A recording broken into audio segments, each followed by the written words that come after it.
Are we ready to go, Cliff? Thank you for your patience today. We apologize for being late. We had a meeting that lasted a little longer, too many questions, but we thank you for your patience with us today. We are here at the Municipal Council meeting and the redevelopment along with the Redevelopment Agency. We will, it's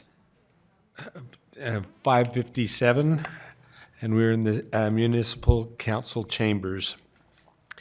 We'll call the meeting to order and recognize that this meeting is being broadcast live on YouTube, Provo City Council, where it will also be available for on-demand viewing. The council requests that citizens help maintain the decorum of the meeting by turning off electrical devices, being respectful to the council and others, and refraining from applauding during proceedings of the meeting. We will begin this meeting with a roll call. Cliff? Cliff Strachan. Brian Jones. Dave Sewell. Kay Van Buren. George Handley. Gary Winterton? David Harding. Dave Connect. George Stewart. Wayne Parker. Thank you. We'll begin with an opening prayer by Kelsey Zerbacher, policy analyst for the council.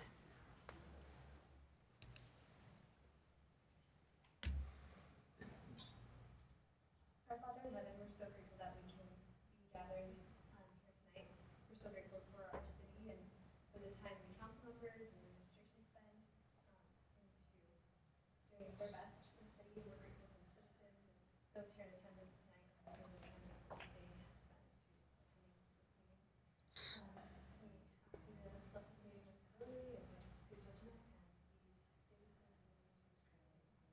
Amen. Thank you.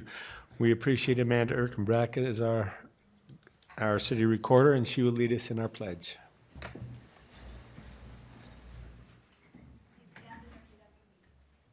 Pledge allegiance to the flag of the United States of America and to the republic for which it stands, one nation, under God, indivisible, with liberty and justice for all.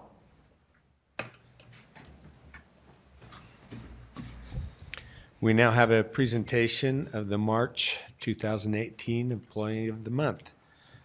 And who will be? Chaz Addis will be presenting.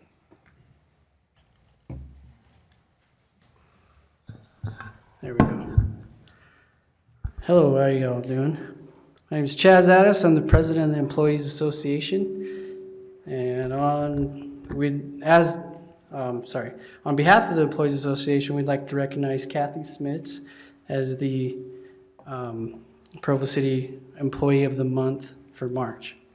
Now I'd like to turn the time over to Bryce Merritt and Scott Henderson to present the PowerPoint and the award. And then afterwards, we'd just like the council to come up and just take a picture with the employee.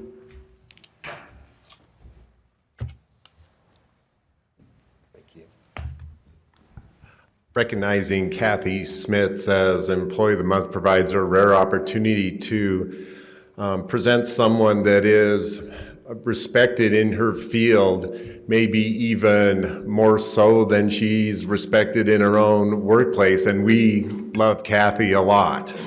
But she knows so much about the aquatic industry and is a true catalyst to why we're enjoying the success story we are at the Recreation Center.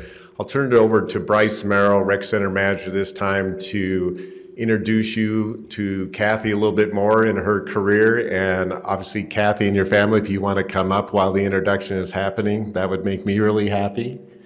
All right, so I'll turn it over to Bryce.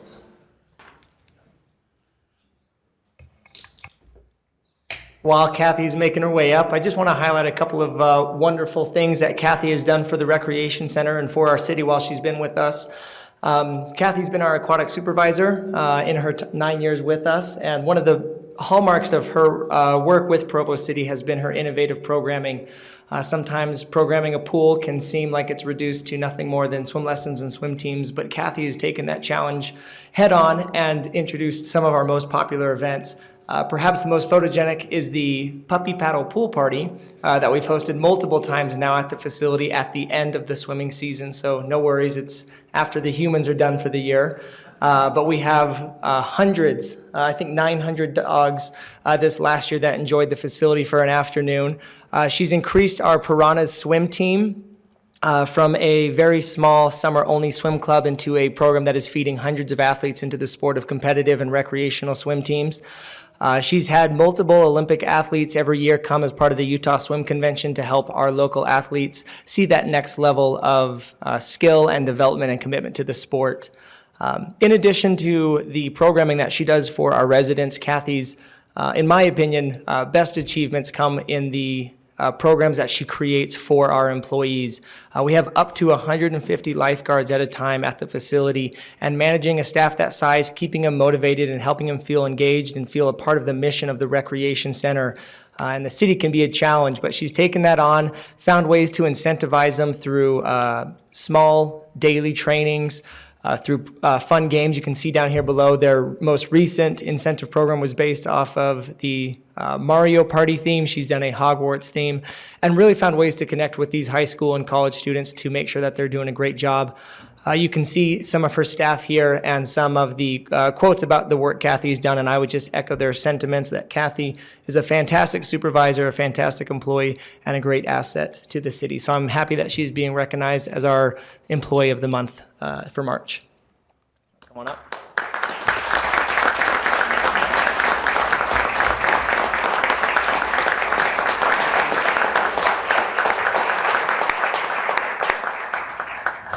For a quick photo? Oh, yes. I want to stand up about here and let the council get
Thank you.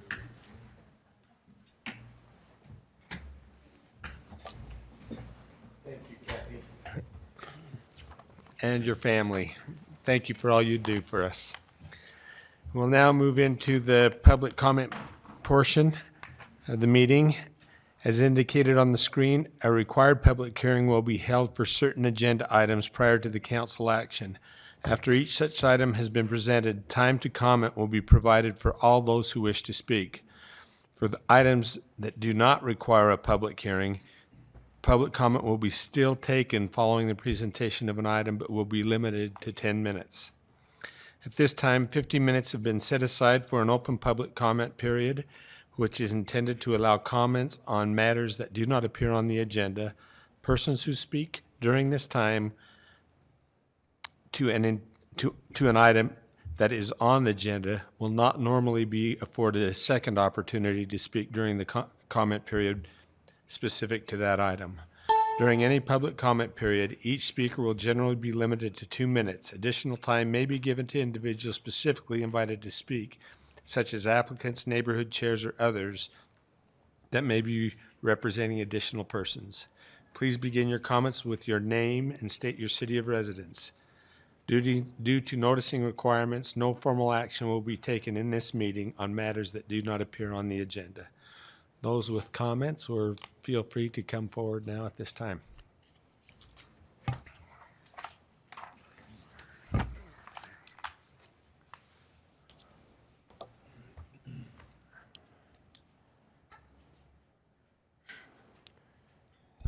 Beth Allagood, Provo resident. Doesn't matter how many times I get up here, I'm always nervous. I just wanted to talk real quickly about the major home occupation business license. And I know this is, you guys are talking this over, but I just wanted to talk about intent real quick. There's many changes that I agree with on this, that I think that we need to have some protections in our neighborhoods to preserve the quality of our neighborhoods. But I also want to make sure that we're not stifling a unique quality about Provo, that we are known for startup businesses, that we are known for fostering that type of ingenuity in our city. And a lot of those start in our homes. A lot of people come home, and like Kay was talking about, the person who started Qualtrics in his neighborhood, it started in his home, and then he got to the point that he had to move out, but he was technically in violation for a while. So as we're looking at this, yes, protect the neighborhoods, but also let's protect the unique qualities about Provo too and that innovation. My other statement about that is, let's make sure that as we do this, that the intent is enforcement, universal enforcement across the board. I understand that this is an ordinance that is a complaint-based enforcement ordinance. But if you go into it saying that, oh, if they don't get complained against, we don't have to enforce against them, that is the wrong idea of what an ordinance is based upon. Laws are predicated on enforcement for all, not just a selected few. And those are my comments. Thank you. Thank you, Beth.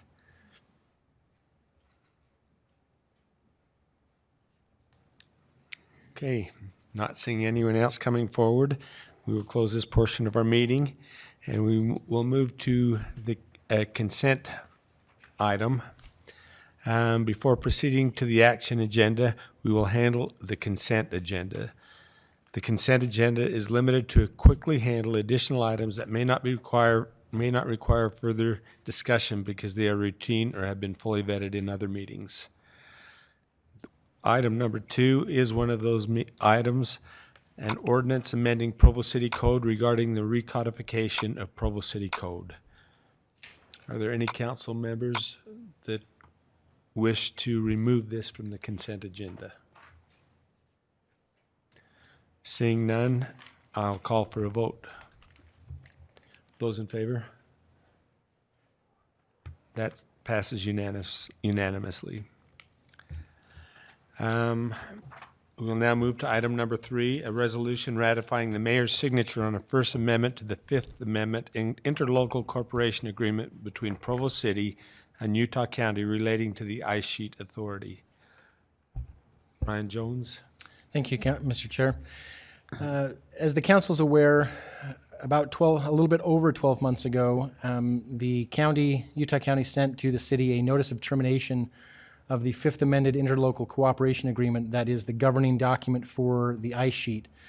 Under the terms of that agreement and that notice of termination, that would trigger a public auction of the facility 12 months from the date that it was sent, which was actually last Friday. So the mayor, as we've been trying to negotiate the resolution of that issue, we met with the county last week, and the mayor and the county commissioners signed an amended agreement that the only thing that it changes is it changes that 12-month date to 13 months, which would extend the triggering date for a public auction out to April 23rd instead of March 23rd. So the resolution you have in front of you is just for you to ratify the mayor's act of signing that agreement so that it can take effect. I'd be happy to answer any questions. Seeing none, thank you. And thank you, Mayor, for these continued negotiations. We appreciate all that you're doing in that area. Any discussion by the council? If not, I will look for a motion then. Mr. Chair? Yes. There is an implied motion on the table, but Thank you. Based on your table a few minutes ago, you did indicate that you would open this for public comment if you. Okay, thank you. I appreciate that, Mr. Jones. Is there anyone that has any comments from the public on this item?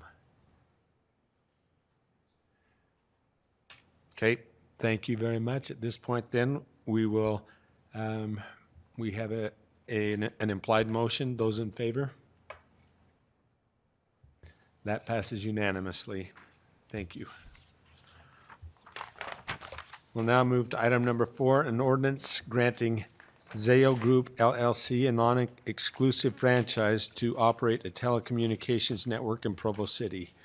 Marcus Draper will present this. Thank you, Mr. Chair. As the council is aware, Zayo Group has negotiated with the legal department a non-exclusive franchise on a telecommunications network. We sent them our standard template for telecommunications franchises. There's only one change that's any of a material nature that we negotiated. And then, as noted in the memo, is in relation to the dedication of fiber that while they state that they typically, or it's 99.9% of the time, use dark fiber, also known as single mode fiber, that they want to be able to use multi-mode fiber on occasion if that need arises for them. And speaking with IS, they indicate this won't be a problem for the city's purposes. Other than that, it's our standard template for telecommunications franchises. Are there any questions? I have one question. How many of these are we able to support in our community, and what's? As far as telecommunications franchises, Do these include pole attachments and things like that? we have negotiated a pole attachment agreement separately per our ordinance that doesn't require council approval. So we just that is obviously contingent on them having a right to access the right of way, which is governed by the franchise agreement, which does go before the council. How many can our community support? I think under state and federal law, we're required to allow them access to the right-of-way not in a non-discriminatory basis. I don't think we're at a point where we could argue that our community can't support this many telecommunications businesses in our community. If they deem it's not in their interest to stay in business, then of course they will pull out of Provo. But Zayo Group is a multi-billion-dollar corporation, so I don't think that's happening. My question is mostly about the infrastructure that we have to support this type of business. As far as pole attachments, Energy Department hasn't reported to me anything indicating that they're concerned about our poles not being able to support current pole attachment applications. So I'm not aware that that's a problem at this point. And Mr. Chair, just to clarify that, I think Marcus is exactly right, but even if we were to run into that situation, I think federal and state non-discrimination clauses regarding these type of contracts would still require us to grant them a franchise. It's just that when they then submitted a design application for putting the pole attachments on, we would deny that rather than the agreement to be here, if that makes sense. Right. Lack of space is grounds for denial of a pole attachment application under federal law. So at this point, that hasn't become an issue, but if it does, then we would just simply deny that particular application. Thank you. All right. Any other questions? Okay. Okay, again, we have an implied ordinance. And, okay, yeah, thank you. We'll go to public comment for this one. Seeing no public comment, we'll bring it back to council then. And again, we have an implied motion. Is there any discussion on the motion? If not, we'll call for a vote. Those in favor? That passes unanimously also.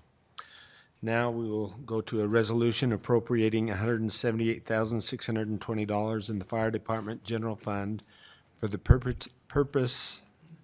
purchase of wildfire equipment and other needs applying to the fiscal year ending June 30th, 2018.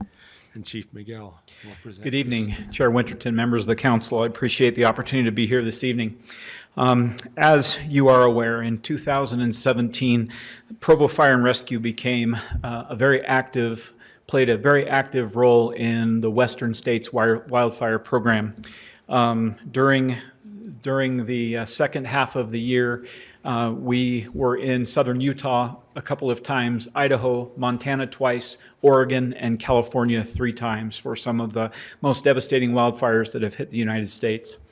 As a result of the agreement that we have with the federal government and with our state agencies, we receive reimbursement for our costs, not necessarily based on what our costs are, but based on a formula that the federal government worked out and that the states pay to the state of Utah. That reimbursement rate is for everything from our personnel costs to the coverage that is home while those people are gone. It pays for a rental of our apparatus. It pays for our fuel, pays for our lodging when we're en route to and from. And as a result of our reimbursement, we have been reimbursed or are due to be reimbursed about $387,000. Of that, I've actually put a typo up here and I apologize. Of that, $343,000 has been received through the state of Utah that has collected it from other agencies. The outstanding $44,000 is money that they're still waiting on from the state of California. But so our costs were just a little less than $180,000, our personnel costs. So you can see that our revenue, if you will, that has come from our involvement in these wildland fires is about $207,000. We are here tonight to ask for a revenue allocation for a new vehicle that supports this very purpose. The wildland vehicles that we have are designed to serve Provo and the surrounding areas. They are small single cabs. They were not designed for travel across the western United States. And so we have a desire to continue to be a part of this program throughout the western United States, because if it ever happens in our backyard, the same people that we're going to help, we're going to be counting on them to come and support us. So we feel very strongly about being an active participant. We also receive some amazing training and amazing opportunity that prepare our firefighters for something that might happen closer to home. So we are asking to put together what we call a Type 6, a brush fire vehicle that would be a little more equipped to travel across state lines and travel great distances. It would be a crew cab. It would have probably the single greatest thing about it is that it would be new. Our vehicles are wildland vehicles because they don't have the miles that our typical vehicles have on them. They tend to last a long time, 10 or 12 years. And so ours are, the ones that we currently have in the Provo Fire Department are not really designed to be making these kinds of trips and being gone for 14 to 21 days at a time and being able to travel with 3 large firefighters and all their gear and all of that.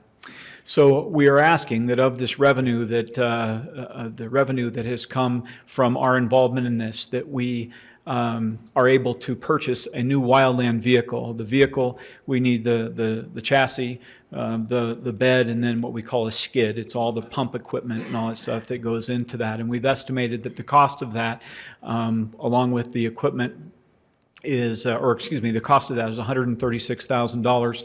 The equipment to fully outfit this piece of equipment, $27,000, and then we've got the radios, emergency lights. It needs multiple radios because it will need to communicate. They have certain radios that we will need to purchase that we can communicate basically with anybody as we arrive in their state, and so the total of this vehicle is just less than $172,000. In addition, we have been working on some preliminary work on Fire Station Number 2, the reconstruction of Fire Station Number 2, and we were given some money in order to hire an architect to put this together and to turn it into a project, give us some cost estimates and give us some space allocation and where it might sit on the lot, just some preliminary work. So when we presented it to you, it would look like a project. The architect strongly recommended that as we did that we have 2 studies done, a geotechnical study and a boundary and topography study. Specifically, the topography study because of, as you can envision, the lot at Station 2, it's got quite a slope to it. And so he felt it was very important to have those 2 things done early on. So we approved them moving forward with this and are asking to put this back in our budget.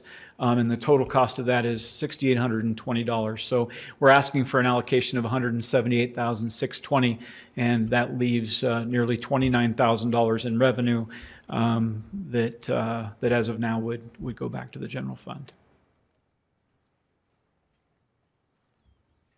Thank you, Chief. Any questions for the Chief from the council? I love getting money back. You ask for money, but you give us more than you ask for, so I'm grateful for that. Thank you. I wish that was always the case. Yes, you too.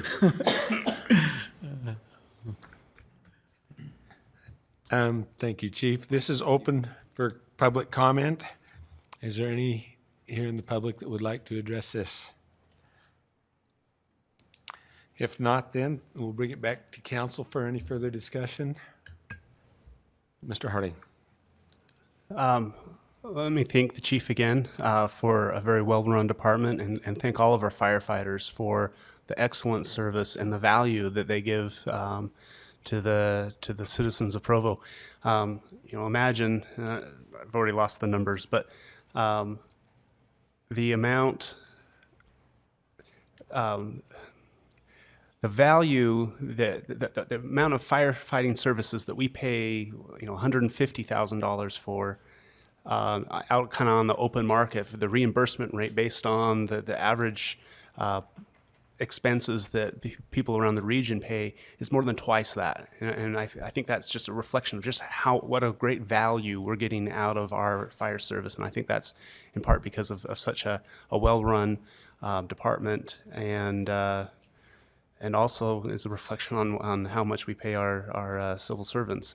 But I do appreciate the great value that we're getting and the well-run department that we have. And this is very interesting, where we're getting back more money than we're putting into it, and I'm glad that it's going to be able to go to these good uses. It'd be nice if we could take all the firefighters out to a steak dinner or something to thank them, because here they are earning money for the city. So just, again, well done, and please extend our gratitude to all of the firefighters. Okay, seeing no other comment, we have an implied motion. We will call for a vote on that implied motion if there's no objection. Those in favor? Thank you. That passes unanimously.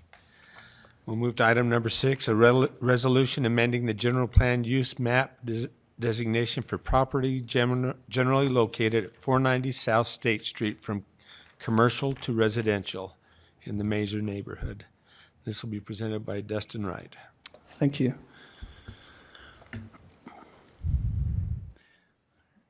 So this item is a general plan amendment that the applicant is requesting for a couple of parcels. I don't know if we can pull those up to take a look at them here. The general plan map amendment would apply to one of the two parcels that's applicable in the proposed project.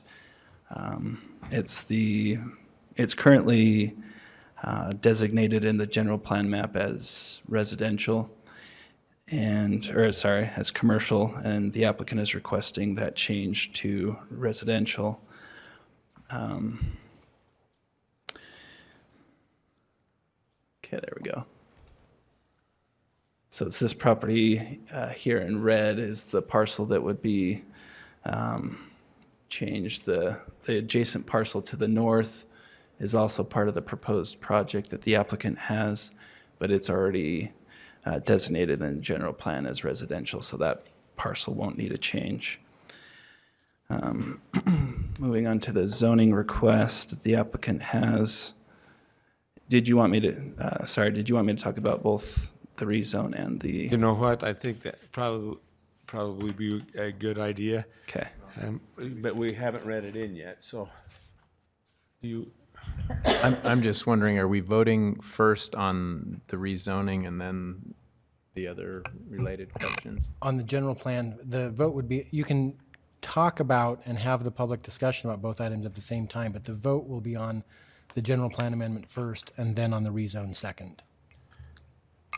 Okay, so we will read in then item number 7, an ordinance amending the zone map classification of approximately 1.92 acres of real property generally located at 422 to 490 South State Street from general commercial to high-density residential in the Maeser neighborhood. Yeah, thank you. Thank you, Dustin. So here's the zoning, like you mentioned, general, commercial. These two parcels here are where that request is being made. The HDR zone, high-density residential zone, is being requested to accommodate a 64-unit residential development. The HDR zone allows up to 50 units per acre.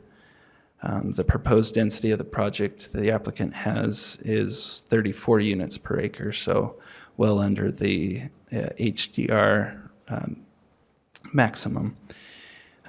Originally, they were going to request the medium density residential zone, but that has a 30 unit per acre threshold, and their 64 unit development would be 7 units over what would be allowed in the MDR zone. So they're requesting for the HDR zoning for that reason. As far as building height goes in the HDR zone, it's 55 feet. The proposed 4-story development is 44 feet. And just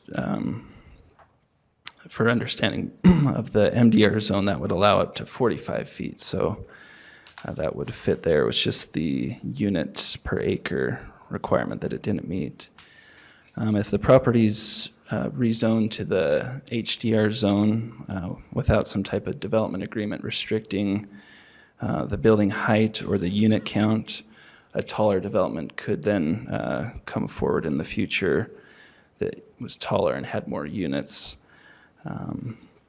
Residents in the area have been to a neighborhood meeting and planning commission and expressed major concerns about the proposed height of this project, along with some other issues, and would like and have requested that the applicant and the not do 4 stories, but do 3 stories to help it fit better with the residential single-family neighborhood that's immediately adjacent to it.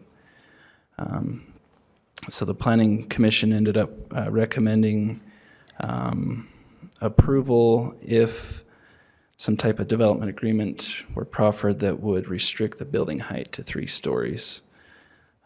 If you have any questions, I'm available to answer any of those. Dave? Could you explain the second condition that the Planning Commission recommended? Lots are combined into one lot as part of a separate application. Yes, so that condition would be more on the project plan side, that the lots will, since there's 2 lots, that they be combined into one, so that the project doesn't have setback issues where that lot line exists currently between the 2 lots.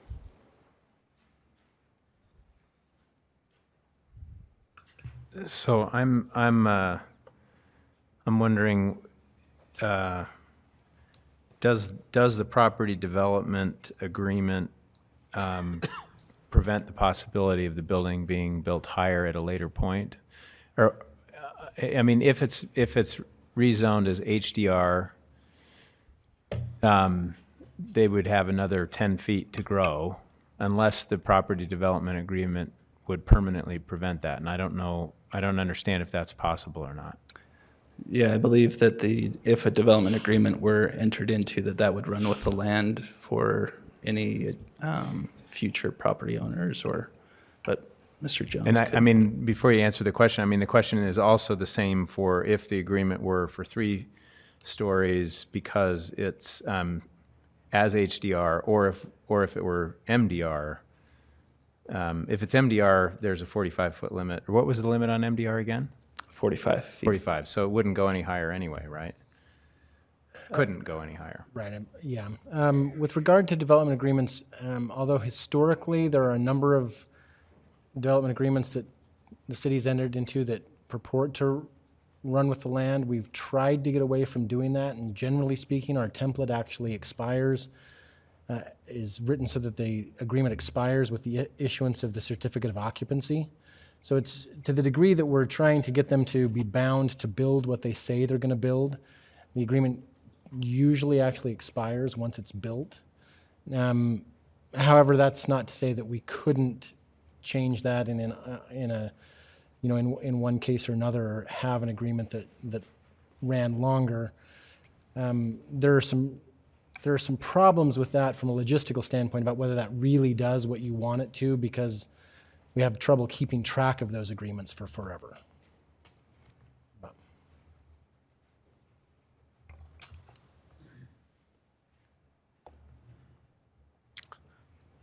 Are there any other questions for Mr. Wright? Okay, thank you, Destin. We will open, is the applicant here? Feel free to come up and take a few minutes.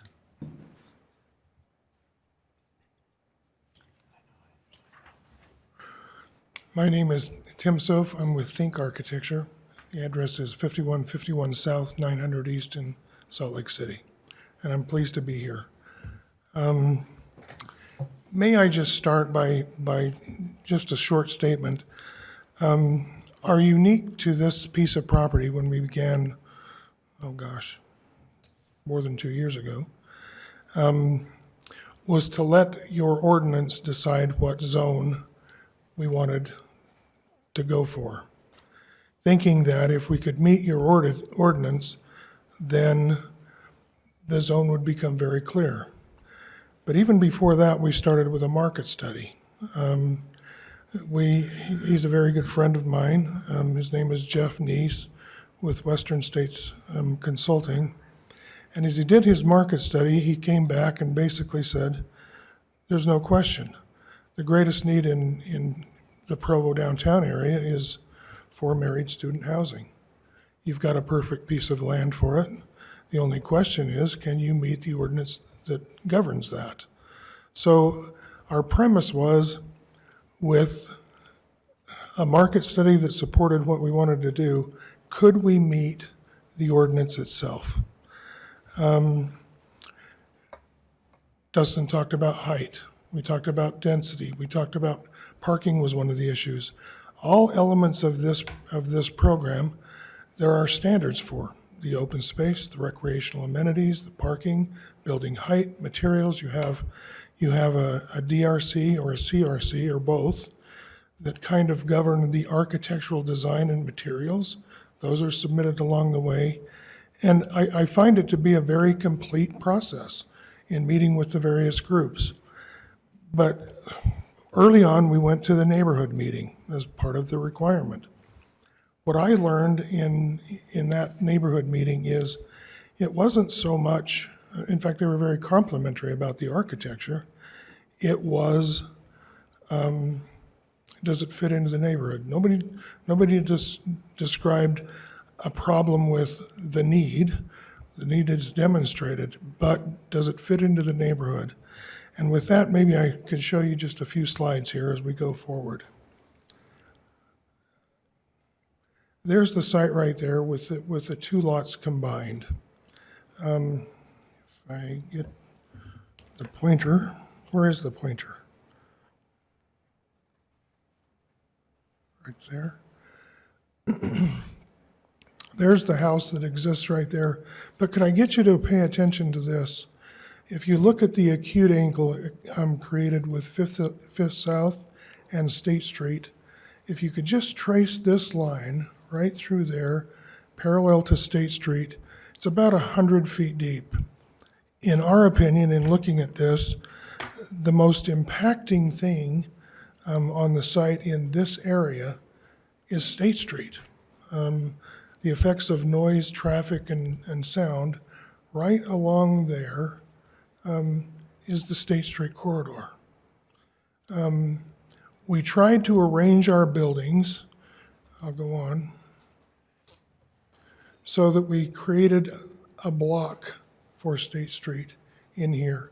That's about that line that I traced before, right through there, as the 4-story. It's 4-story across the street, or 3.5, but with a peaked roof on it, so they're about the same height. But what we wanted to do is take these buildings and not put them directly on Fifth South, where the neighborhood is right here, but put them back along here to mitigate some of the impact along State Street. That's kind of a pictorial view of the State Street corridor and the buildings as they would create. I don't have 3D of the rest of the neighborhood here, so we just imposed the 3D structures where the rest of it appears flat. It's not, especially some of the vegetation that you'll see in a moment. The other thing that we were requested to do is, at this acute angle, your Public Works Department wanted us to bend this street, take a little bit of our corner property here, and bend that street Fifth South so it comes into State Street at a more perpendicular angle rather than the acute angle it is. Wasn't any problem. They will pay for that improvement if we could dedicate the land. That was not a problem for us. There are different pictorial views of this along the way. I can just show those. This is drawn all at 4-story above grade and 44 feet. This is directly across the street on State Street. Looking kind of back to the southeast a little bit. It's filled with amenities, outdoor kitchen, eating area, has a full tot lot, has a dog park as a part of it. And these are the various views that we were requested to simulate the use being there. Oops, I went too far.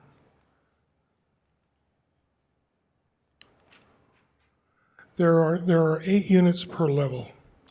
It's basically 50% one bedroom, 50% 2-bedroom. The 2 bedrooms are on the end, here and here. The 1 bedrooms are in the middle. It's parked at 120 cars, which meets your ordinance based on bedroom and occupancy.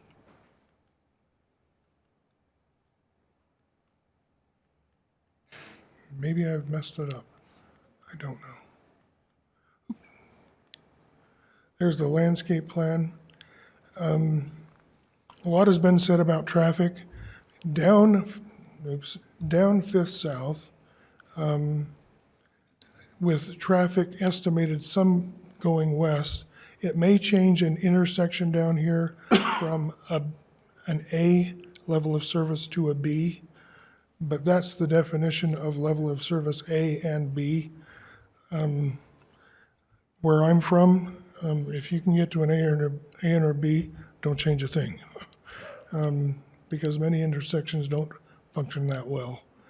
But in conclusion, I would like you to consider just a couple of things. It's not, we are trying to be good neighbors. If we look at this corridor right there, the State Street influence right through there, and go back to our site plan, may I offer this as a consolation? Rather than all 3 stories, where I believe it's a better plan if the State Street portion in here is 4, could we split the building? Could we split right there, which is about that influence line, and drop this section of the building, half the building, to 3 stories, leaving that and that at 4 as it approaches State Street. We are trying to be good neighbors as we look at the aerial back and around here.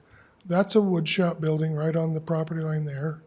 There's a garage back there, and there's a garage back there.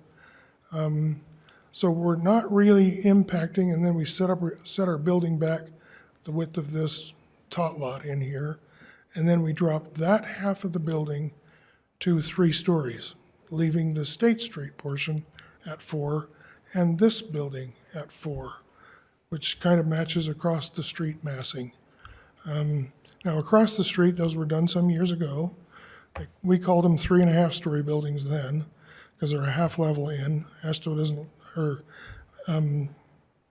our handicap requirements don't allow us to do that now. But they do have a peaked roof on them as well, where these are flat roofs. So from a massing standpoint, we would not be any higher than the buildings across the street on State Street. So my concession would be for you to consider possibly looking at that half and that being for dropping those 8 units out, reducing the total to 60 units. It would still be HDR because we would exceed the total by 3 units, I think, or else it would be MDR, but we would commit to that in any kind of commitment, development agreement or otherwise, that that's the mass and that's the unit number and that's the parking. Any questions for me? Yes, sir. What is the height of the building? 44 to the top. So as you look at, if you look at this line right there, basically the top, there are some protrusions that go over, but that's part of the architectural massing. But the top of parapet right through there is 44.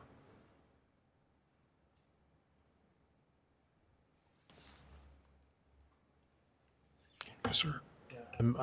I thought I heard you say if you were proposing the one half be 3 stories and the other half be 4, you would be losing 8 apartments, or 4? 4, I'm sorry. 4. Okay. If we lost the whole level, it would be 8. So It would be 8. It would just be 4, dropping the total from 64 to 60. I'm interested in the possibility of some sort of guarantee that the building wouldn't be, rebuilt to be much higher at a later point. And I don't know, I'm still not clear if the development agreement is going to be enough to do that. I don't know if you have some thoughts about that, but. I can speak more practically than I can legally. Once we would build that building in the way we just described, to add another level to maximize that height would be prohibitively expensive, not having structured for it before. So in and of itself, practically speaking, you just wouldn't be able to do it. But if there's a development agreement language or a zoning condition that would help with that this body could approve, we certainly don't have any problem with that. It's not the intent.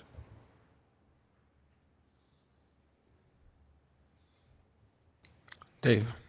Yeah, I have a question. The last new development in that area was some years ago, not too long ago, up by the Maverick gas station, about a block north. Might have been 30 units, and they have one entrance on State Street and one into the side street. I noticed that both of your entrances and exits are onto the side street. Is that because UDOT doesn't allow it, or they were not approached, or why was that? Early on in the process, and I'm going to try and get to a site plan somewhere here. Yes. We approached UDOT, we had our own traffic engineer, and we approached your Public Works Department to talk about that, because we did have a site plan option that had one in off Fifth South and another one out to State Street. That was discouraged because of the proximity between that intersection and this intersection. They thought there were conflicting traffic movements having them that close. Even with this being right in, right out, only being able to turn in and only being able to turn out going to the right. But both your Public Works Department and our traffic engineer and UDOT discouraged that access on State Street and encouraged us to do these two versus one here and one there. Thank you. So we did look at that specifically early. Mr. Harding?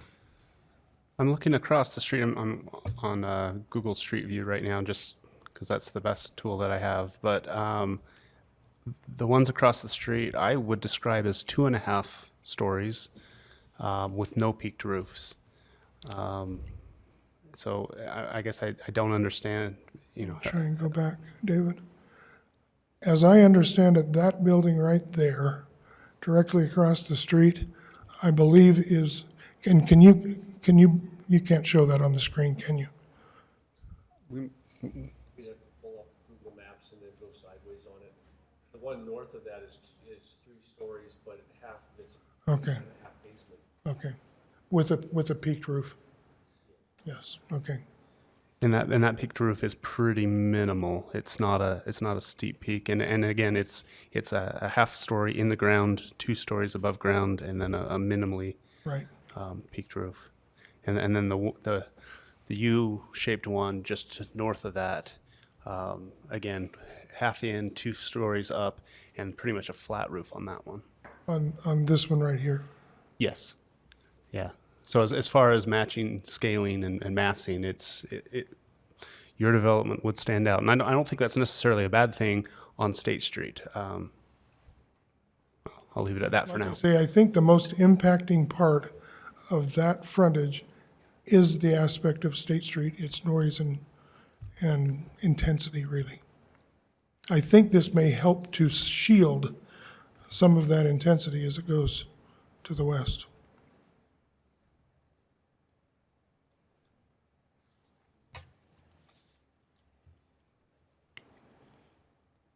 Are there any other questions by the council at this point?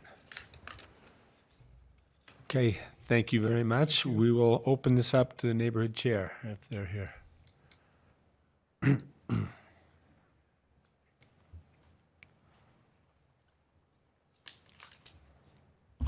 Hi, okay, I'm Kira McClellan, the neighborhood chair. And we really encourage the MDR for a couple reasons. Sometimes the extra it takes for the extra paperwork or the conditions to put on things, I don't know, it just seems like so much more work than to just have an MDR. As well, all around there is mostly single-family homes, and so it's a really kind of a huge stark contrast to have single-family homes all around and then high density, which I know they're going just a few over whatever the MDR level is supposed to be, and it's more, and in the future, I guess another issue is in the future that maybe they can't add a whole level, but they tear it down, and then all of a sudden they can build, 5 stories or whatever instead in 20, 25 years, because then they have the ability to do that, and we wouldn't like that either. So that's some of the issues with density. And then the appearance, and it is very, very beautiful, but it doesn't fit in with the historic nature of the homes all around it. It's a very modern kind of a feel, and it kind of would stick out as an eyesore if you're looking at the residential homes that are right in the area. And so I think those are 2 big issues, as well as the entrance, having both entrances right there on that residential street, I think will really plug up that area in certain times of the day. And I know that the residences specifically along that 500 South already have a lot of parking and issues in that area. And so I think that might just congest it even more right there in those entrances. Any questions? George. Yeah, I'm curious about this proposal for the portion of the north building being 1 story lower, if that would be more acceptable to the neighborhood, since I don't know if that was a brand new proposal, but I hadn't heard that until tonight. I mean, I guess I'm thinking about the idea that most of the height then is really visible to the street and not to the neighborhood, that you've got some distance of trees and parking lot between most of the residential area and the apartment complex if the height is all the way to the street instead. Right. Is that not? I think the neighborhoods really want to push for 3 levels. I know that's what the Planning Commission recommended. So I think preferably, we'd like just to stick with straight 3 stories, so that it's not nearly as, and if you're standing right, walking along the street, it'll kind of impede your view a lot of the mountains right there, which is, I know, sometimes a really big reason people live in that area is because the beautiful view of Y Mountain and all the things over there. But I think, I would prefer this height to stay on State Street and to come down more on the others if that's the only possibility. Okay.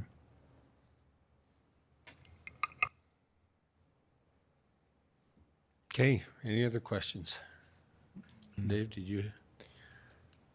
Yeah, I had a question. So I remember some concern about this building 4 stories and no elevator. Was that the case, or did they add an elevator? No, to my knowledge, there is no elevator. So I think that 4th story for sure, I think they're going to see a whole lot of turnover really fast, because a few times bringing your groceries up that many stairs is going to get really old. So, but.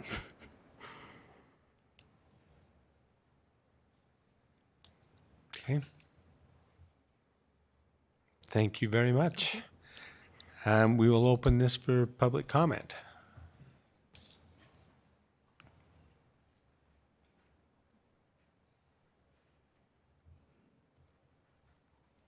Hi, Vicki Connect, Provo South Neighborhood Chair.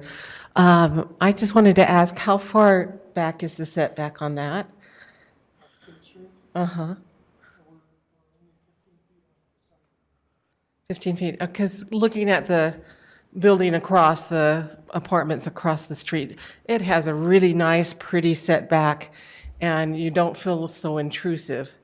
And there is nothing at all in that area bigger than 3 stories. And to put that huge of a development really changes the whole makeup and look right there on State Street. So personally, I would not favor this unless it was a 3-story situation.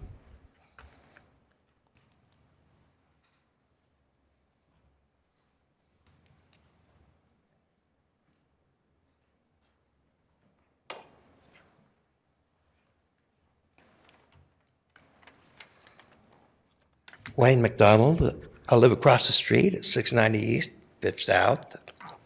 I've been around a long time, watched the things change. I recognize some of you on the council that have been through all this zoning, taking away the R3 and the R2, putting it conservation zones. I'm in favor of a medium density, a little less. The 64 figure should be a little lower.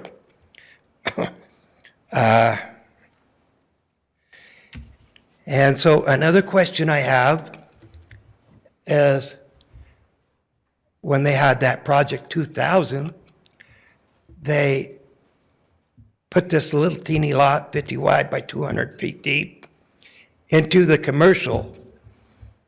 And then they built a wood shop on it, with the building right on the property line. So in putting this commercial property into high density, does that join in or is that cut off? It's about 715 South, East 5th South. Just a question. Well, I was just wondering if they would fall into the high density, seeing how everything else got changed.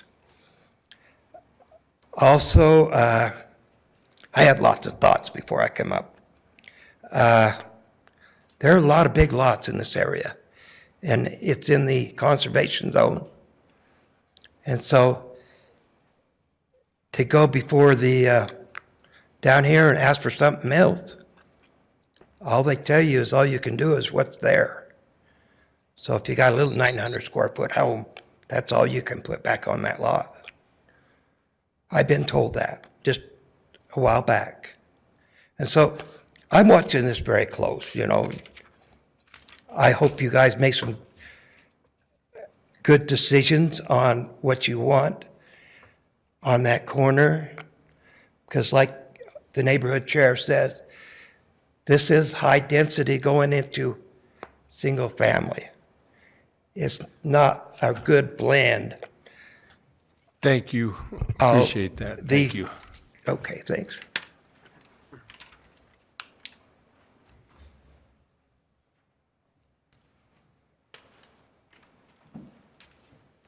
My name is Susan Hilbig. I own Monaco Court Apartments right across the street from this new development. And so I had some feedback from 25 years of experience. We built it on an old motel lot. Maybe some of you Provoites remember that. It was a very rundown piece of property when we purchased it. Our children encouraged us to buy the property and build married student housing when they were young marrieds and had a very difficult time finding clean, acceptable housing. So I more or less represent thousands of young married couples who are looking for housing. I have a Google site where we have just endless applications. The phone goes to my personal phone. It's ringing all day long. So there is a need, and I know you know that. As far as things being sightly or unsightly, nothing is more unsightly than what we've been looking at recently at the garden shop.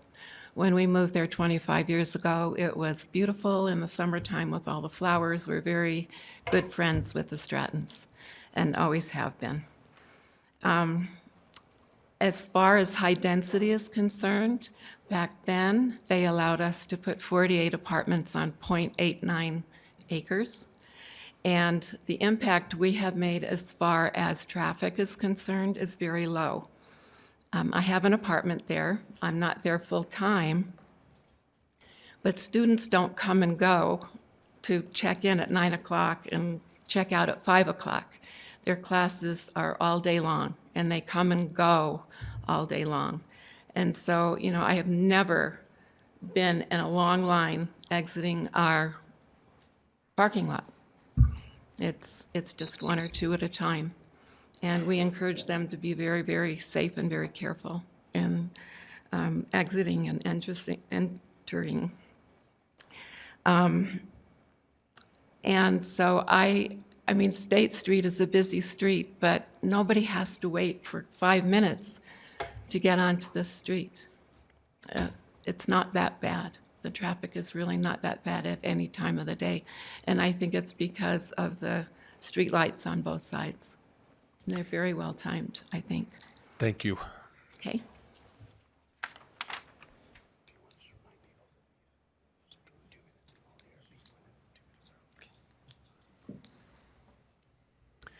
I don't mean to cut you off, but we do have a 2-minute time limit, and you'll hear the beep when it goes off. Thank you. Be quick. David Lewis, own a home in Provo in the Maeser Neighborhood. Quickly, so we didn't love the idea when we put a light on 4th South or on 4th East. We live there. Having both of these come out on residential, sure, some of them can take state, but some will come down. And if you come down, if you do go west, the only way to get out is go all the way to University or come out 4th. That means all the traffic goes, and we own our home. We love it. We actually have a rental there that just single married in our basement. But we have kids, and we don't, you know, funneling more people down our street is not something we want. We would, you know, showing if there was a way for them to get back out on the State Street and funnel them that way instead of funneling them our way, you know, that's something we might be more interested in. But I second and third the 3-level as well, because again, less people funneling down our corridor, down 4th East, straight to campus. I mean, the lady that spoke before me talked about they're coming in and out all day. They're not gone 9 to 5. So that means people coming up and down our street constantly all day with little kids. So that's kind of my 2 cents. Thank you. Thank you.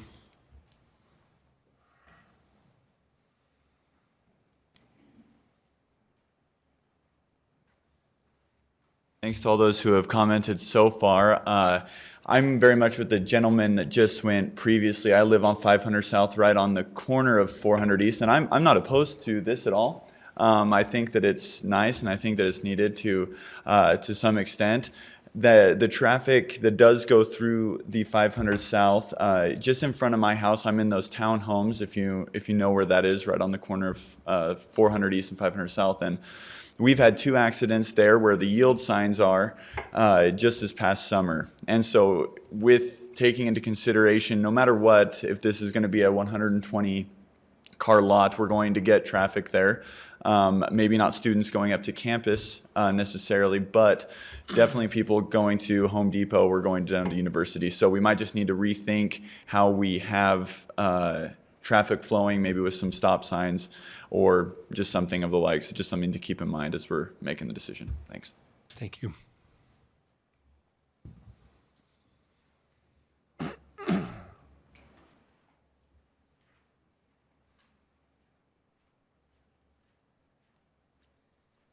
Hi, I'm Christy Danner. I live in the Maeser area. In fact, this will be in my backyard. I'm not looking forward to that. But I'm the one that did the petition to get the medium housing. And I only went to 300 East and 300 South, and I think I had over 180, maybe 150, 180 signatures because it was cold and we'd have to do it at night because no one's home during the day. That's a very small part, and I got a lot of signatures. I think I only had one person that whole time tell me they wanted this, and I only had 2 people that said they didn't know enough about it. Everybody else signed the petition. So I know it's not something that's wanted, those 4 stories. The other thing I'm very concerned about is if you go ahead and grant that, the high density, who's going to, in 25 years, it can be changed easily, I'm sure. And I'm sorry, I'm not feeling like these guys have been great neighbors. The last 5 years, that has been such an eyesore over there. It's been a fire hazard. It's been rodent infested. And when it's been brought up, they didn't want to deal with it. Now all of a sudden they're good neighbors and want to do this for it, Where were they 5 years ago? I don't know if it's the same people that own it, but they haven't been great neighbors. So I'm not feeling really generous towards their promises now and how things are going to go. And then the cars. There is going to be an impact. Those outlets and inlets on 500 South, it's 500 South, you need to go drive that, especially since you can park as of now on both sides of that street. It gets narrow. Now you're adding all those cars, and you only have to have 1.5 parking spots per unit, is my understanding. Tell me who has 1.5 cars. Everybody else has 2 cars. I get them parked in front of my house from all over. Thank you.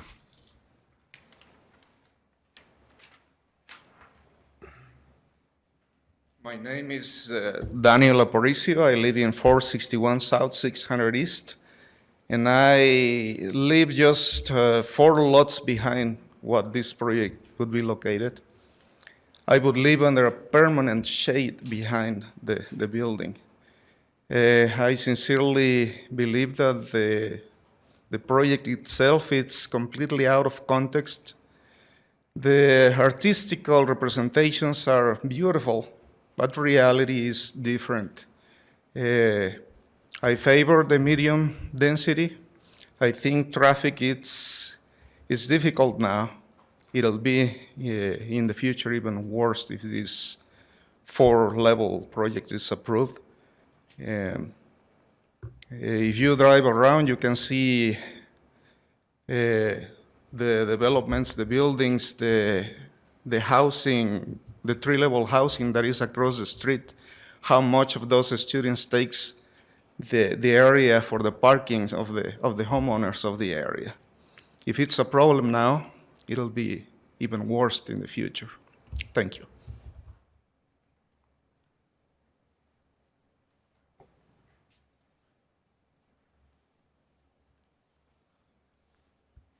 Hi, I'm Martha Rasmussen. I'm the closest residential neighbor to the west, as well as one of the Maeser vice chairs. I've studied this issue a lot and talked to a lot of the neighbors, and we really do want the medium density. We feel it's more protection for our neighborhood than some agreement. We really, really want the 3 stories. We think it'll fit better in the neighborhood. We think it will be easier to blend with the neighborhood and serve its needs instead of being a blight. I happened upon the Provo General Plan, Chapter 13, that says, encourage multifamily development only on collector and arterial streets, permit multifamily housing on the outskirts or edges of lower density residential neighborhoods only where traffic from the multifamily housing can get direct access to a collector or arterial road without going through a lower density residential district. I also found this handy dandy map that clearly says State Street is an arterial road and 500 is nothing. We think that it is much more reasonable. There are currently 3 exits from that lot onto State Street. 1 to the house and 2 to the nursery. Why cannot one of them be maintained and used as an exit onto State Street? When we brought up issues about privacy with 4 stories, we were told that we get no expectation of privacy because none of us have privacy fences. Therefore, I do not see what difference it makes if the apartment blocks the noise. The noise is not blocked there, so we have no expectation of noise blockage. We would rather have the 3-story and medium density. That would do more for our neighborhood. As for the apartments across the street, they already park on our street, and we think that a high-density apartment on our street would just add to that issue. And then for student housing, married student housing, I know a lot of married students, and none of them can afford $1,000 a month for a 1-bedroom apartment.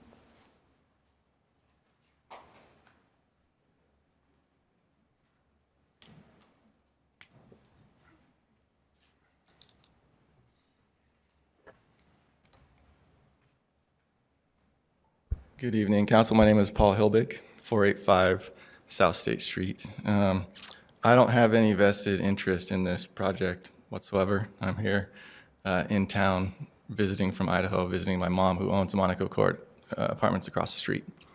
And I just want to point out a few things. Currently, if I'm understanding correctly, the zone is general commercial, and there is no height restriction to general commercial per city code. I think that's a case where the neighbors might, it's one of those be careful what you wish for, because right now that landowner can build much higher than 4 stories, and as long as they're structured or engineered correctly, they can go 5-6 stories high. Secondly, the current developer has put the building along State Street.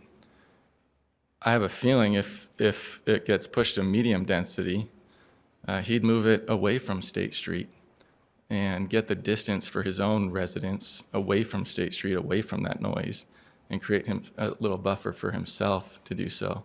And the impact of a 3-story building over here close to the neighbors versus a 4-story building here against the street is way worse. So again, be careful what you wish for. You might get a 3-story building 10 feet away from your own property line. As far as parking goes, the adjacent property to Monaco Court Apartments has been under construction. Typically, our residents park along State Street, and there's about, I'd say, 15 spaces that have been out of commission for several years, while he's been under construction for several years at that facility. And once that gets finished, that will go away. The residents will much prefer to park on the same side of the State Street that they live on. So I think that's a non-issue, this parking. I think we have 0.8, we have 48 units and 52 parking stalls. This has 1.8. Yeah, no one has 1.8 cars, but it's an average, right? The city has improved their code to force on-site parking versus off-site to alleviate that. Thanks. Thank you.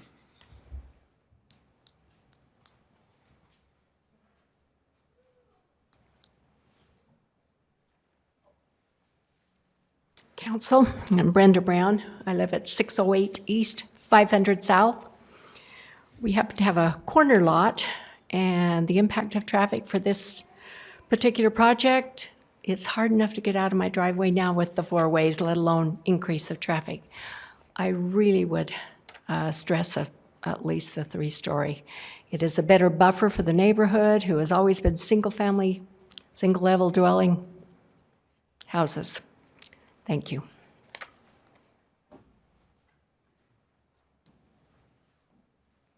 Hi, Leah Lewis. I'm from the Maeser Neighborhood as well. And all due respect to you, sir, and your apartments are great. I know lots of people have lived there and loved it so much, but they don't personally live in the neighborhood. They don't know the impact that's going to be happening to us. And there will be a big impact on the streets surrounding our home and our families. So I definitely would support, I'm not going to lie, I'm into a 2-story, but we can work with them. Thanks.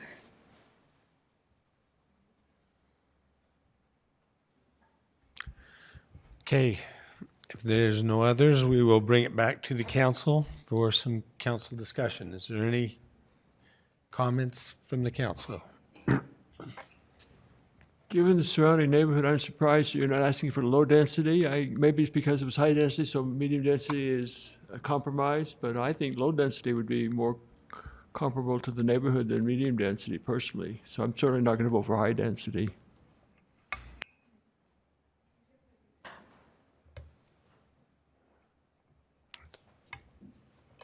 Mr. Chair, a petition was mentioned, and I was trying to remember the details on that. Could we clarify the number of people who signed and what the petition actually said that they signed? I believe the lady who... Well, I mailed it to every single one of you. Emailed it to every single one of you. March 6th, when this was originally wrote.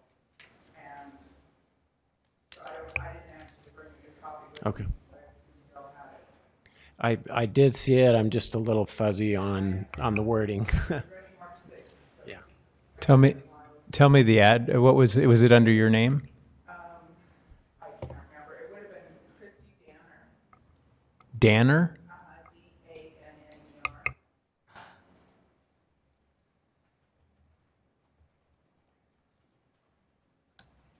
Donald Danner. Donald Danner, yeah.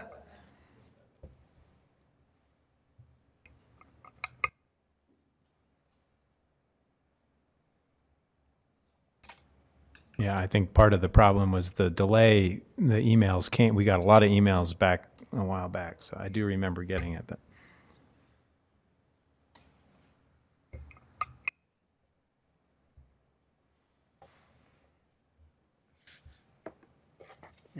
Okay, Mr. Harding.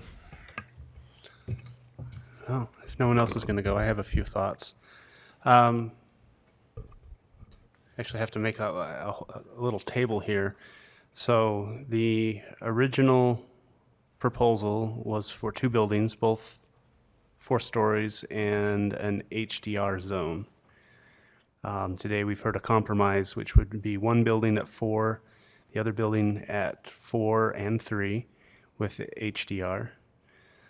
Both the community development staff and the planning commission has recommended to us a limit of 3, so that would be 2 buildings at 3 stories, but still an HDR, which doesn't make much sense to me, since if both are kept to 3, then that would fit it nicely in the MDR. And I think we've heard today that the only reason we would look at the HDR is to fit the unit count of the proposal. So let's see, that's a 5th one would be 3 stories, and MDR. And that does appear to be what the majority of the residents are requesting. Another option we might entertain would be to rezone to an MDR, which with the unit restriction and the current footprints of the buildings would leave it as 1 building at 4, and 1 building would need to be down to 3. And that would be 1 unit under the maximum that can be done with the MDR.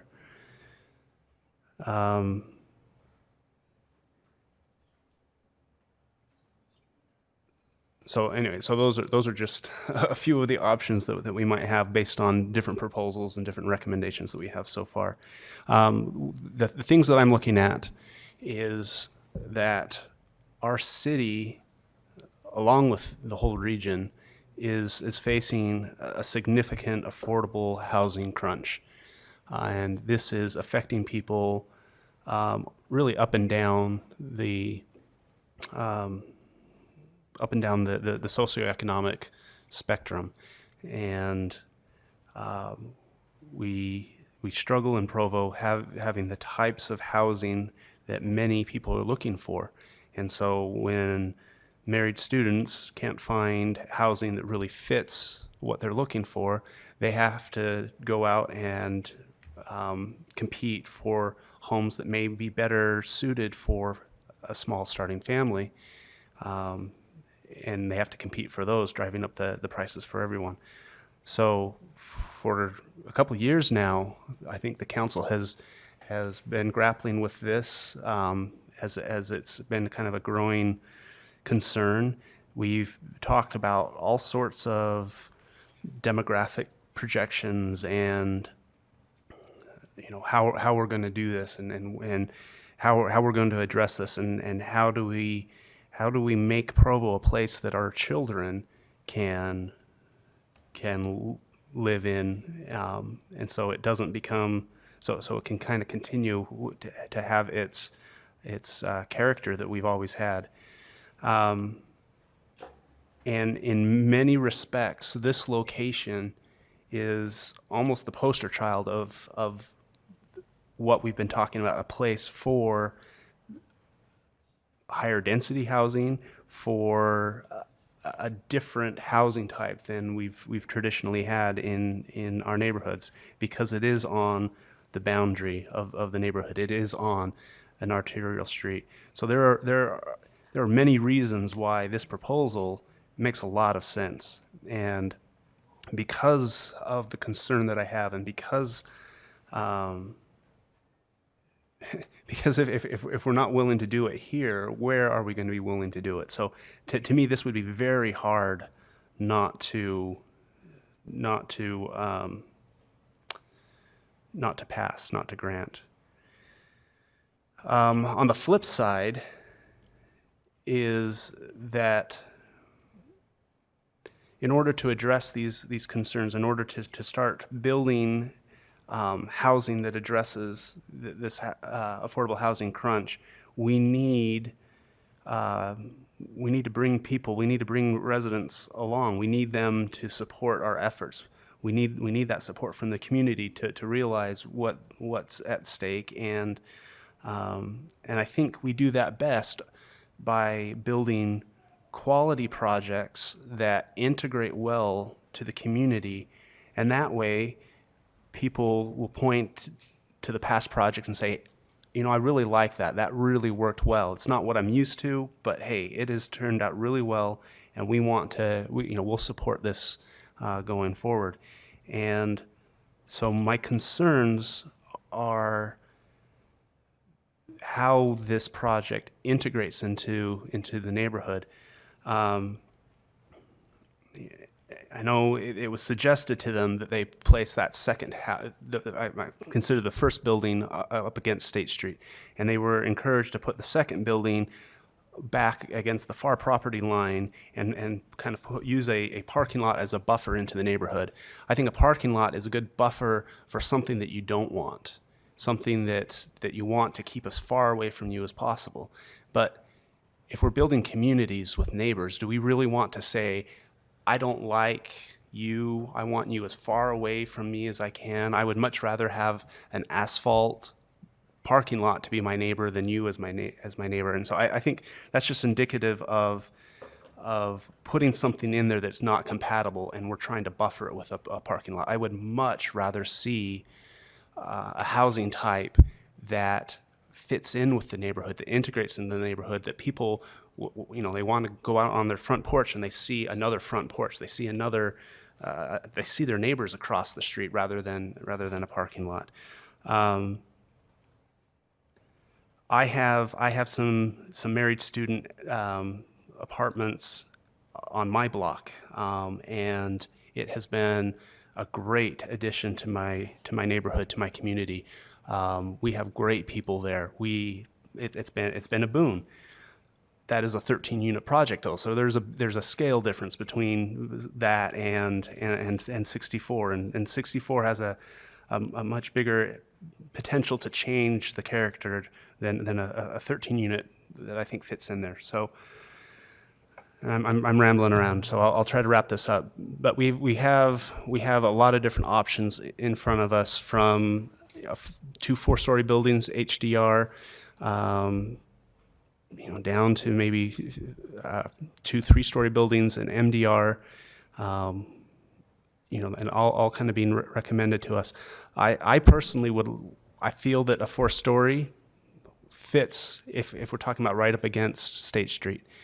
But if we were to go to something that would allow that 4 stories, I would want to see some sort of trade-off, some way to make it, we could just go along with what the Planning Commission's recommended. And for me, that's 3 stories, and I think they technically recommended an HDR, but to me, there's no sense in doing that. So it'd be 3 stories, and MDR. I think that's a reasonable way to go forward.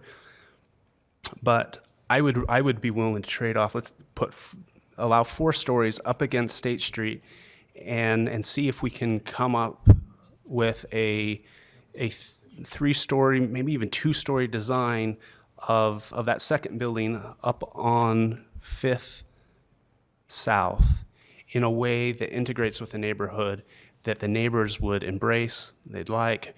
I know our traffic engineers and UDOT discourage having an opening onto State Street, but I do think that would go a long way to alleviating some of the concerns. So some sort of arrangement like that, if there was a compromise that way, I could see supporting a 4-story building.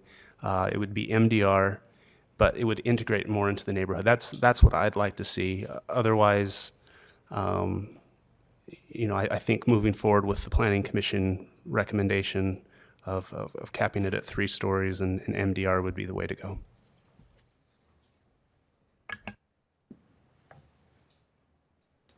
Mr. Stewart. I just can't resist. I just can't see how a 4-story building with 64 units is compatible with neighborhood single-family residence on 3 sides. Even though it is on State Street, it's still got 3 sides or single families. It's really hard for me to imagine if I was one of those neighbors that I would want a 4-story building in my neighborhood. The petition, by the way, said 2 or 3 stories, so I guess I wasn't the only one that thought single family. Low density might be good. George. Can I ask, is it Mr. Sofa? What would be your objection to the MDR and the 2 buildings at 3 stories each? Yeah.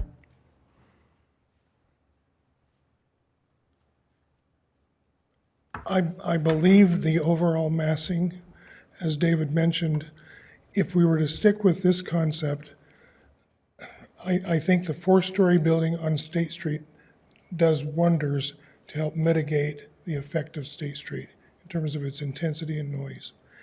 If we had to stick with MDR, if that's what you're asking me, and the far north building, the building on the north, dropped to 3 stories overall, we would fit in the MDR zone.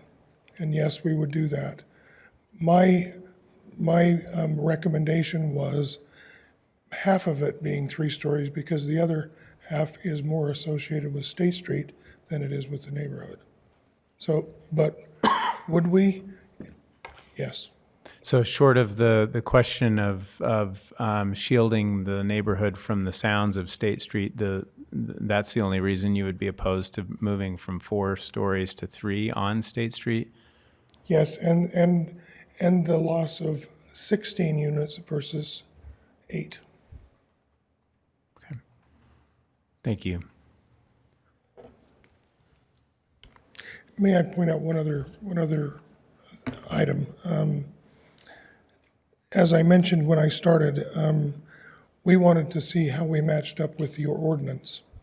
Could we park it? Could we get, how did we achieve the density? And could we meet all of the other factors in your ordinance to see if we could make it work? That was our guiding principle. We're talking about something totally different than that now. We're talking about a neighborhood composition that David has mentioned.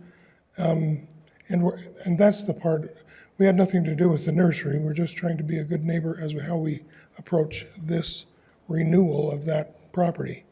So dropping a level off one of the buildings, I think, is a good compromise. Okay. Thank you.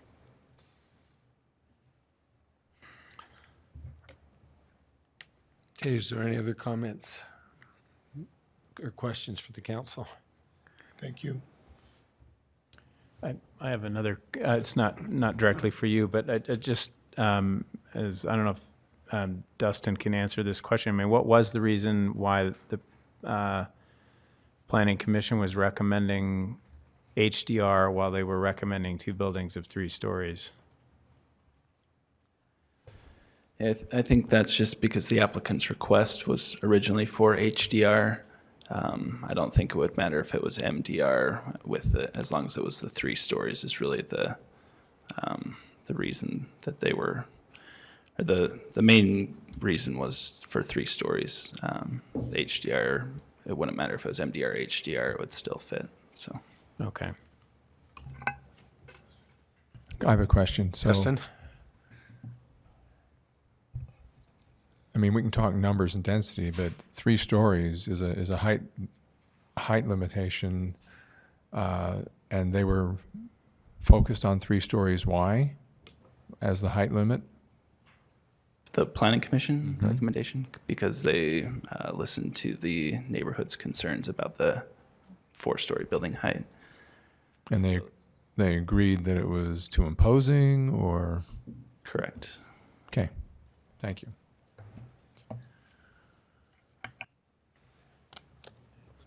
Okay.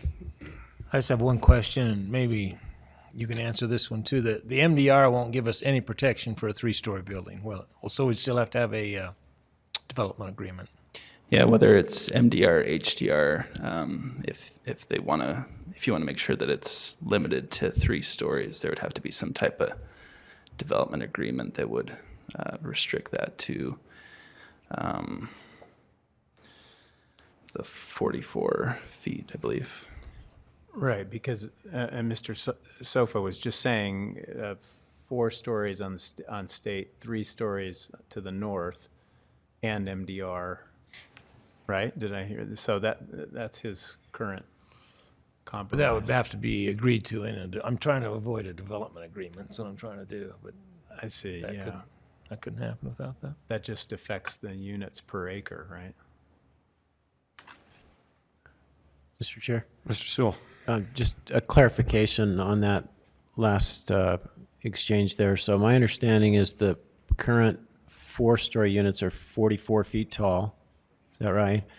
And HDR, the height limit is 55 feet, whereas MDR, it would be 45 feet. So there'd be some protection there, but you could still have a 4-story building in the MDR, which is what they're planning now. But it would be 45 feet max. Max with an MDR as opposed And to these 55. units are right now at 4 stories are how high?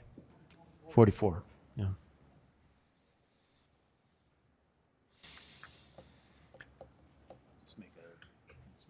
Okay. I mean, just make a generic comment. I mean, I think the neighborhood has spoken pretty clearly on desiring 3 stories and no more. I think the Planning Commission has made that recommendation. I think what Mr. Harding said is important for me, and that is I want to make sure we do this right so that we can identify other areas in the city as we move forward where we need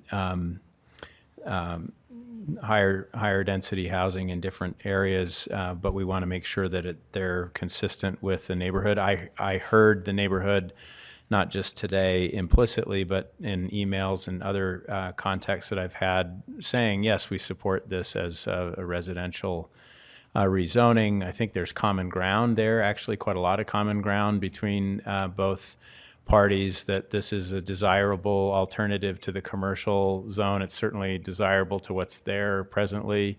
And I think we can, most of us can agree that this meets a need in the city. So it just seems to me that my gut tells me we just need maybe a little bit more of a compromise. Personally, I don't see the problem of a 4-story building along State Street as long as it has that vegetation and a little bit of a buffer with the street. And it has the parking lot as a little bit of a visual buffer so that people who live in the immediate environs don't feel like it's blocking too much. But the neighborhood's spoken really strongly against that. So it does kind of put me in a position where I'm inclined to want to support something that has 2 buildings with 3 stories each, and that is MDR, and that we would have a development agreement that would help to prevent the height being excessive to what it is. Like I say, personally, I don't see. I think your compromise is a good one, but it doesn't sound to me that the neighborhood is fully agreeable to that. So I'm more inclined to want to see the 2 buildings 3 stories each.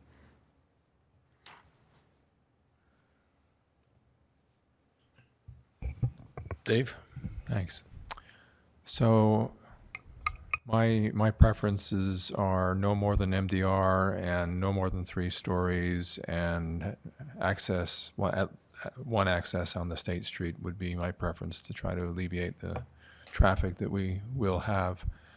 And I'm not seeing that proposal before us. So as it's currently proposed, I would vote against it. George?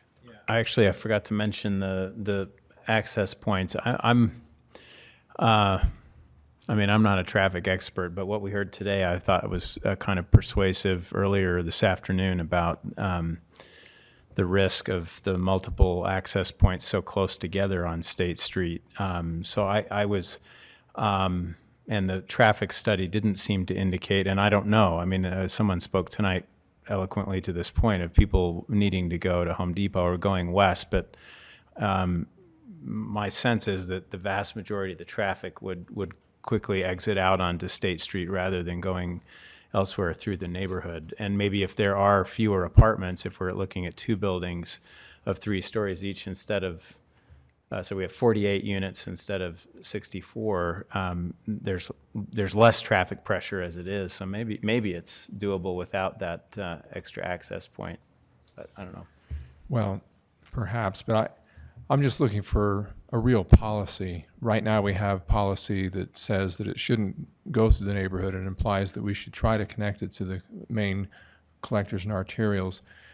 We had a proposal the other day down in the Spring Creek neighborhood of, let's say it was like 40 apartments for singles, young single professionals that they wanted to do right next to the new storage units.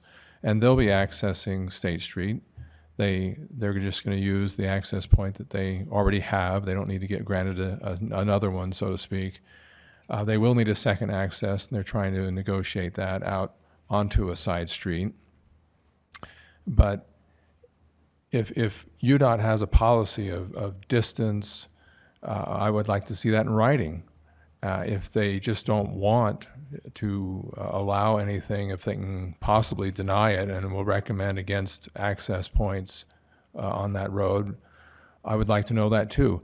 I would like to have consistent policy going forward so as neighborhoods and developers come and want to do a project, they will know what is the likelihood of them being approved or denied and access onto State Street based on distance or safety or whatever their criteria are. And I'm just not seeing that clarity. Mr. Harding. Here's an option or a thought, a proposal for going forward. Item 6 is the general plan amendment, and it doesn't sound like there's any controversy on that. We could approve that today.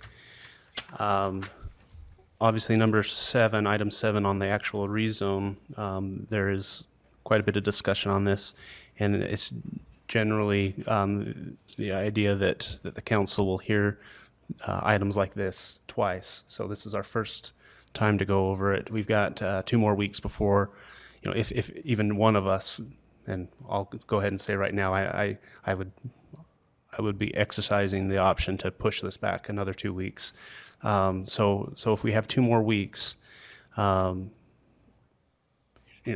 might help with what options we might consider. If the developer was not willing to proffer a development agreement, if we're trying to avoid development agreements, it seems to me that our 2 options would be to zone it as LDR, low density residential, which would make Mr. Stewart happy, or to zone it MDR, which, based on the number of units that could be put in, 57, that would lead us, or that would allow the developer to do a 4-story and a 3-story building on the footprints that he's proposed. So those are kind of the 2 options we have without a development agreement. If we're uncomfortable based on the public feedback and based on the recommendations from the Planning Commission of allowing something that would be the 4 stories, which would be allowed if we go to MDR, then we would be stuck with LDR. LDR would be where would be the maximum that we'd feel comfortable with. If that's the case, perhaps the developer would, who knows what the developer would do, but if the developer felt so inclined, they might proffer the development agreement that would cap it at 3 stories, and then we could zone it MDR with a development agreement keeping it at 3 stories. If we do have the 2 weeks, perhaps we could put together a stakeholder group with some community members, with the developers and any council members who are interested, and we could see if there is some sort of compromise. Perhaps those that are closest, the neighbors, could find a way that they would support a 4-story building on State Street, as long as they got some good a good interface with the neighborhood. And maybe that's not found, and maybe we move forward with one of the other 2 options. But we do have those 2 weeks that perhaps we could find something that's really in the best interest of the developer, of the neighbors, and of the community at large. Would you like to, Dave, do you have something else? Go ahead. So I'm not in favor of the current proposal with the HDR and the 2 buildings at 4-story. It seems like the neighborhood and the Planning Commission are kind of saying the same thing in regards to that, and staff. I could support the Planning Commission recommendation of the 2 3-story buildings and I would add with the MDR zone. What I'm struggling a little bit with right now, I'm kind of undecided on, is if the developer were to say, there's just no way I can swing it with the 2 3-story, how about 3-story on the north and 4-story facing State Street? That's the one I'm undecided on right now. So.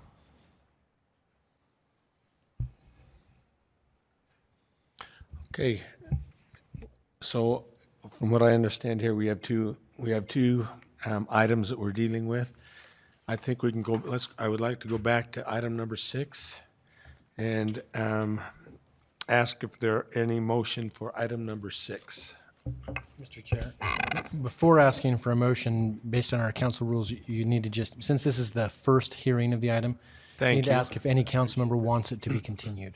Is there any council member that would like to continue item number 6? Okay, thank you, Mr. Jones. That being said, we have an implied motion for item number 6. Is there any further discussion on that? If not, I will call for a motion on that, for a vote on that. Is all those in favor? That is unanimous on item number 6, changing it from commercial to residential. Item number 7, it has been noticed that there is at least one council member who has requested that this be continued for 2 weeks, at least to our next session. And with that being said, we will ask for a vote on, is that what I do at this point, Mr. Jones? No, under our rules, that if any council member expresses a desire to have it continued for a second reading, it's automatically continued unless someone makes a motion to suspend the rules. Thank you, sir. And is there anyone with that motion at this point? Okay, this will be continued for 2 weeks where we'll have further discussion. And in the meantime, I would encourage the developer and the neighbors to get together, see if an MDR, discuss the Planning Commission's recommendations and see where we can go from there at this point. Is there any council? We'll just leave it at this, at this point, and it will be brought back in 2 weeks. Thank you. We'll now move on to item number 8, an ordinance amending Provo City Code regarding parking requirements in the Supplementary Residential S overlay zone. It has citywide impact. Mr. Corey, thank you for being patient with us tonight and for giving us your time in the work session today. You bet. This is fairly straightforward, at least as far as the request that's before you. Currently in the city, we do allow accessory apartments in areas that have specific overlays. There are 2 overlays that allow that, the supplementary overlay zone and the accessory overlay zone. This specific amendment applies solely to the S overlay. Between those 2 different overlays, there's really only one specific difference between the 2. The A overlay allows the accessory apartment to be occupied by 2 unrelated individuals or a family. The S overlay allows the accessory apartment to be occupied by 4 unrelated individuals or a family. So the proposal that's before you right now, the parking standards that are in both the S and the A overlay are exactly the same at 4 spaces for the entire dwelling. That would include the main residential dwelling as well. The proposal that's before you is to bump the S overlay parking requirements up 2 spaces, basically just to match the occupancy allowance that's there. The only slide that I would have for you beyond the simple amendment is just to show you the 2 areas that are directly impacted. There's the lower portion of the Wasatch neighborhood directly to the east of BYU, and then the Pleasant View neighborhood directly to the north. Any questions? Mr. Connect. So this would be the second major change to the S overlay that I'm aware of. The first being when the neighborhoods decided that the impact over the years of not having owner occupancy required was really detrimental to the neighborhood. And so we changed that. The difference, I believe, between that change and this change is, in that case, it was applied to retroactively or to all the existing units, and it was amortized. But in this case, you're proposing something that would be looking forward to any new permits or new approvals. Yeah, that's correct. This doesn't eliminate any it would establish, I guess, some legal non-conforming uses for anything that's currently established. It would not change any rights that exist right now. This would just be for any new accessory apartments being established in the zone. George? Yeah, I'm just curious what the reasoning is behind this. I mean, it seems to me that this can't really be a very high number of units in these 2 areas where, I mean, these are mostly older homes. There's no new projects going in. So I'm just wondering what the concern was. So they are existing homes, but the residential accessory dwelling unit allowance exists even in homes that don't have an accessory apartment established. They still have the right to be able to establish it. So you don't have to construct something new in order to be able to get that. So So it does apply.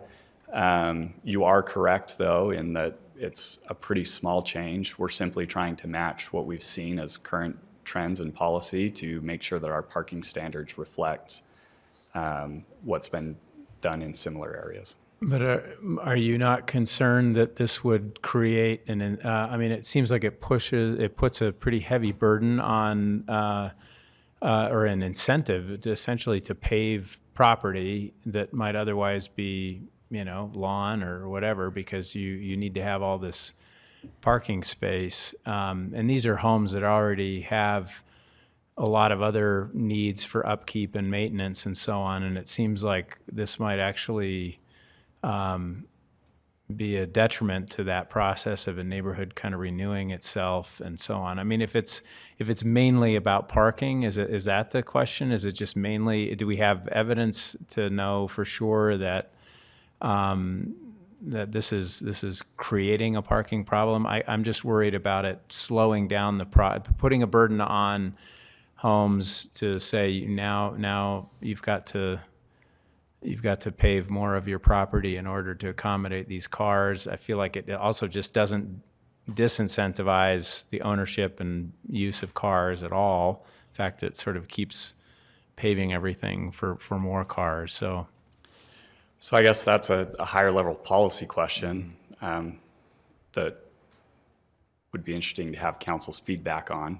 What we've seen in recent proposals that have gone forward is that we want to ensure that there's a 1-to-1 ratio of parking to allowable tenants in these kind of instances. And so that's where the proposal sits. The bigger policy question that you raise is really one that we would look to the council for. yeah, I mean the logic is always right that everyone has to have a car, and a lot of people, especially in my neighborhood that close to BYU, who are actually renting there precisely because they can walk to campus. Right. But then you're sort of requiring pavement for anyway. So that's where I'm getting tripped up on this. I can't quite see what good this is going to accomplish. They can walk to campus, but they can't walk to work. They can't walk to Sam's Club. They can't walk on dates. So my experience has been at least one car per person. I mean, I would like to see a study that showed less than that, because in our neighborhood where there are illegal apartments, where there are 2 singles, there are 2 cars for those singles, almost in every case. So. But this won't change any of that, right? I mean, you're saying that's what's, I mean, anything pre-existing this passage of this change would still remain the same. So we don't, and that's why I can't just having trouble imagining how many places this is going to affect. Is this pre-existing for the zone, for S overlay, or pre-existing for a person actually using the S overlay? It would be anyone who's actually has an established accessory apartment in the S overlay right now they would have legal non-conforming rights at this point. But anything new created in the future. New accessory apartment. Correct. There will be new accessory apartments, and it'd be nice to have 1-to-1 in those cases, if possible. I can't see a downstroke to it. So, on that line of thinking, are you aware of how many new S overlay apartments have been approved in, let's say, the last 10 years, or any? I don't have the new in that time frame. I do have the numbers for each of the 2 neighborhoods. So the Pleasant View neighborhood currently has 73. Oh, new ones in the last recent. So in other words, if we're looking forward on how much effect this might have, how many are being established in the how many might be established, you could look back 5 years and say, well, we've had 1 or 2. And so part of this is almost symbolic to say that this ought to be the ratio, this should have been the ratio.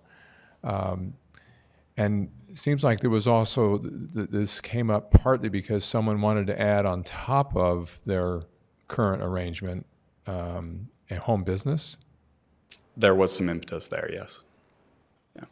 And at the time, there was nothing in the code to strictly delineate where the city felt the appropriate line would be. And we are, is there also a move or a motion to say that if you do have a accessory apartment, whether it's an A or an S overlay, that you would not be eligible for a major home occupation? Well, that's not anything to do with this amendment that's before you, but there is some discussion that was in the work session, yes. Right, and so whether it's a business that's qualified as a minor or major home occupation, or a business where you're renting out your basement to 2, or in this case 4 adults that probably all have cars, I certainly see the logic of why the requirement is there. And on a new house, if in theory we were to apply this zone in another part of town, if that ever happened, you would be building a house with a 3-car garage to get 6 off-street parking spaces, and that way you would have enough for the family, which is expected to be a minimum of 2, and then 4 for the 4 singles that you would be renting to. And that was also the case in the recent presentation on South State Street, where the developer said, I'm going to be asking for 4 singles in each one of these condos, and I am providing 4 parking spaces. And it was just 1-to-1.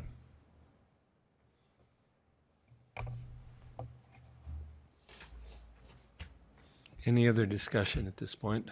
Mr. Harding. First question, you started to say how many accessory apartments are in each of these zones. Can you give that to me?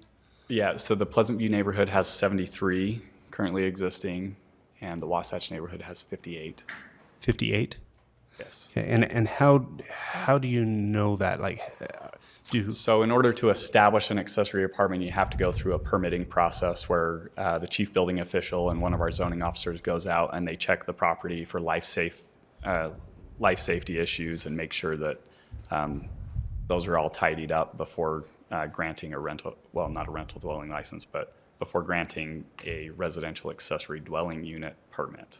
Okay, and then these permits are just in perpetuity. They're logged in the city system, and then we have it, yeah. But they don't need to be renewed at any point? They do. If the property sells and a new owner comes in, they need to come in. The permit involves a little bit of a contract between the city acknowledging that that it has to be owner occupied, like Councilmember Connect alluded to, some things like that. So when a property is sold, a new homeowner would have to come in and basically establish the permit in their name. Okay, thank you. That will lead to another question, but before I get to that, so 73 in Pleasant View, 58 in Wasatch, that's how many have permits. Is there any estimate or any feel for, are there any that are operating as an accessory apartment but were never permitted? There are currently no open zoning violations. Okay. So if there are, the city's not aware of them. I'm aware in my neighborhood, my rough estimate would be about half of the houses that have an accessory apartment, or I guess de facto duplex because they're not owner occupied. I'd guess half of them are not permitted. Half of them were created just without permission or without knowledge of the city.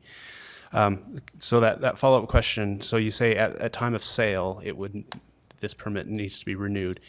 At that time, would say someone has 4 off-street parking, they were permitted, they're all good, it's sold to someone else buys it, comes in to get a new permit, would they have to go up to the 6? No, the use is already established on the site. So you're not changing the use, and that's where the Title 14 regulations come in, is in regulating land use.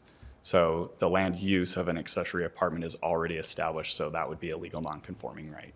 Is there any other triggers that might force someone who has a current one to go from 4 to 6? Or, I mean, if they tore down the house and rebuilt it there's other things there's triggers that force people to become conforming. Are there any of those types of triggers that would cause? The only other thing would be a complete reconstruction and establishment of a new accessory apartment. Okay, and then that would force it. Okay, thank you. I would offer that if a family decided to utilize the whole house for their family need for over 1 year, and didn't rent it out, didn't take advantage of that opportunity, they would lose their grandfathering. And then if they reestablish that apartment, they would be technically subject to the higher standard? I don't think technically. So if they let it lapse for a year, the use is still established there, whether or not they're actually exercising that use or not. Well, with grandfathering, I thought it was a year. If it goes 5 years, how long does it have to go before you lose grandfathering? Because that's what we're doing here, is grandfathering existing rights. Yeah, I'd have to review and see if specifically in that section. See, like up in my neighborhood, we had a poor lady where they had an accessory apartment established, and it was legal for like 40 years. And then she moved in with her mom. They didn't rent to students for a couple of years. And then her mom dies, and they start renting it out. She moves in. I mean, she just takes over the house and starts renting it to students like they did for 40 years. And boom, they were reported, and it's illegal, and they can't do it. And so that's why I bring up the grandfather. Yeah, now that might be a case where they didn't have an active permit, but that wasn't that they necessarily lost their non-conforming rights, right? Well, Understand from this scenario. I wish there was a lot of active permits for accessories. And we're going to probably talk about that in the future, about the need to probably license accessories. George? I'm just curious about, I have not heard from anyone in my neighborhood until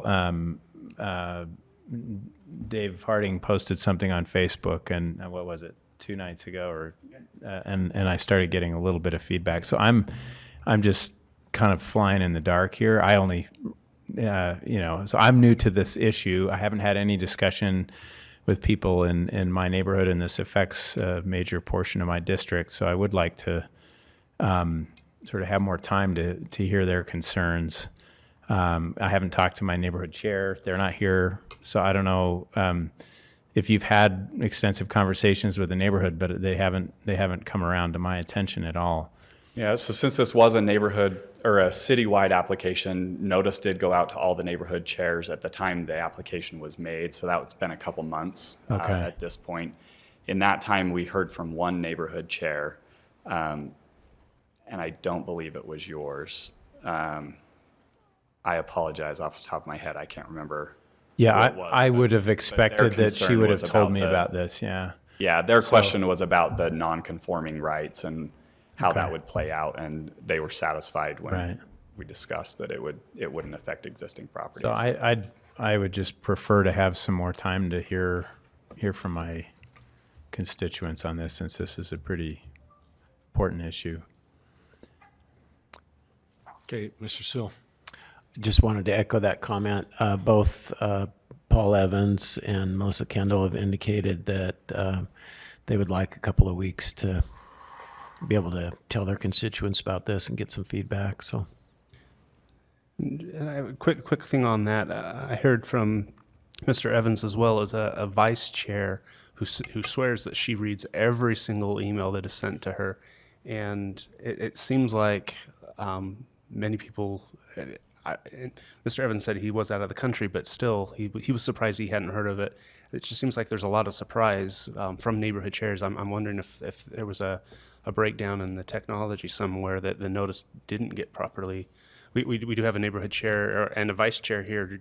Do you two remember receiving this email?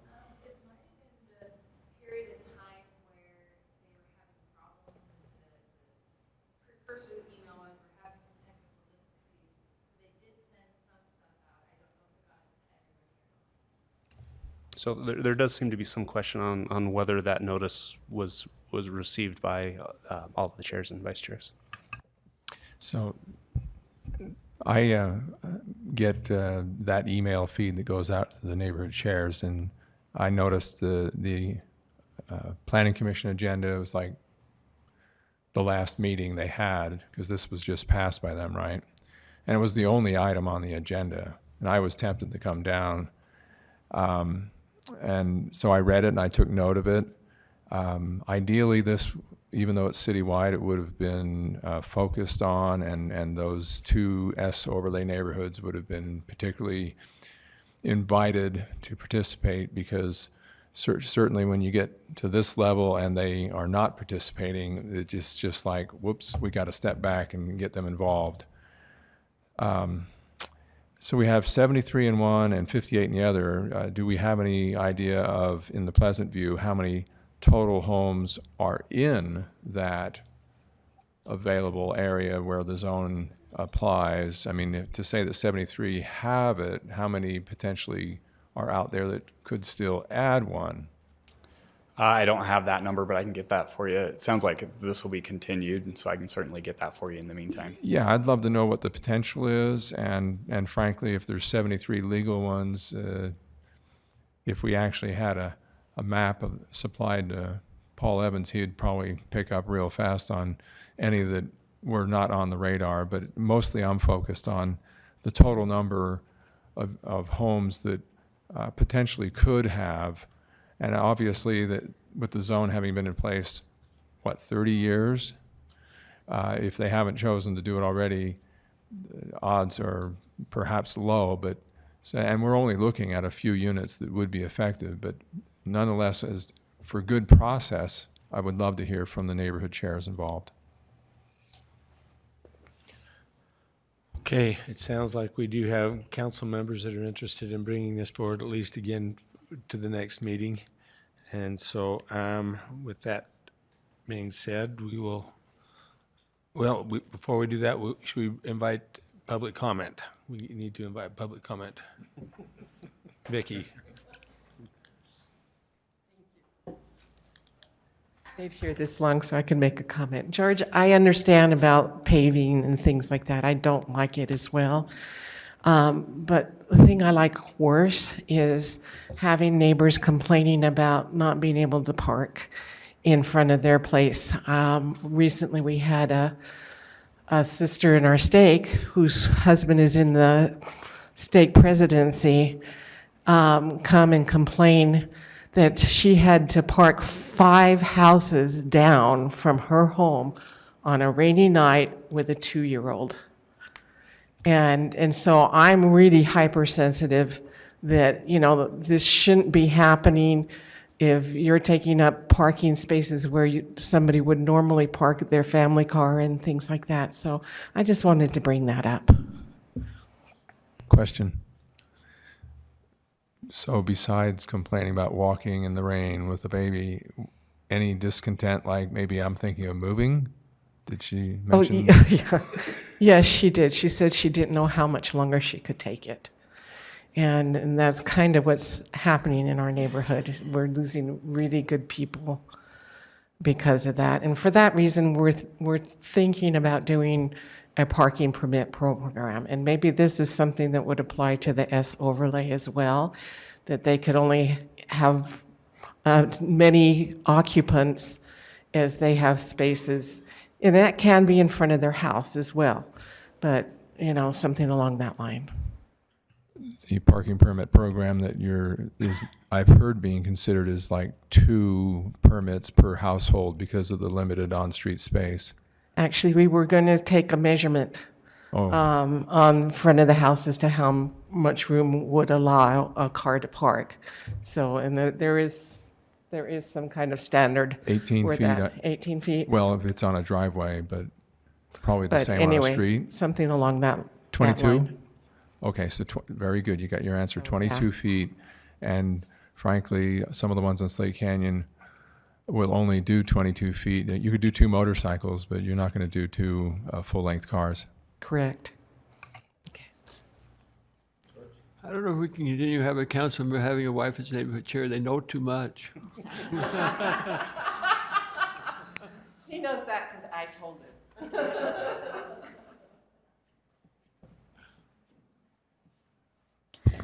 Hi, we're all here late. Yay. It's okay. Beth Algood, y'all know me. I just want to I know this impacts two small sections of two neighborhoods, but I actually want to look at this as an affordable housing issue also.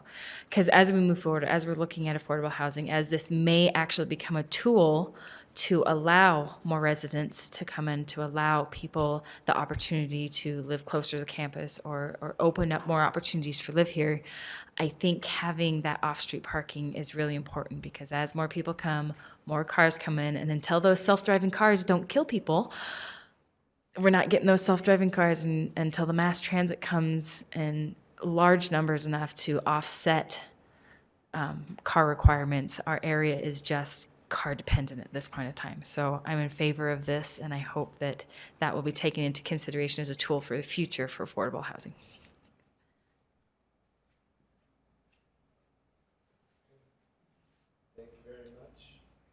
This will be carried forward to the next council meeting. We'll now move on to item number 9, consideration of the proposed terms of agreement regarding a parking structure in downtown Provo. This will be presented by Wayne Parker. Mr. Chairman, thank you very much. I think we're going to do a slide presentation, Kelsey.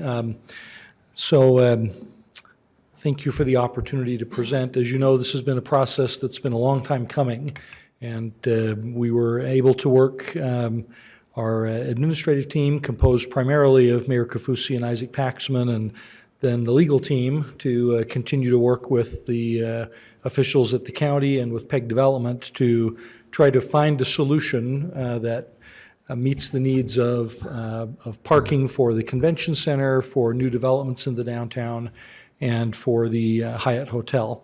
And so I'd like to just kind of run through the same presentation we did in the work meeting earlier, just to put a little bit of context and then talk about the terms of the agreement as they were reached by the negotiating teams. So we'll try it.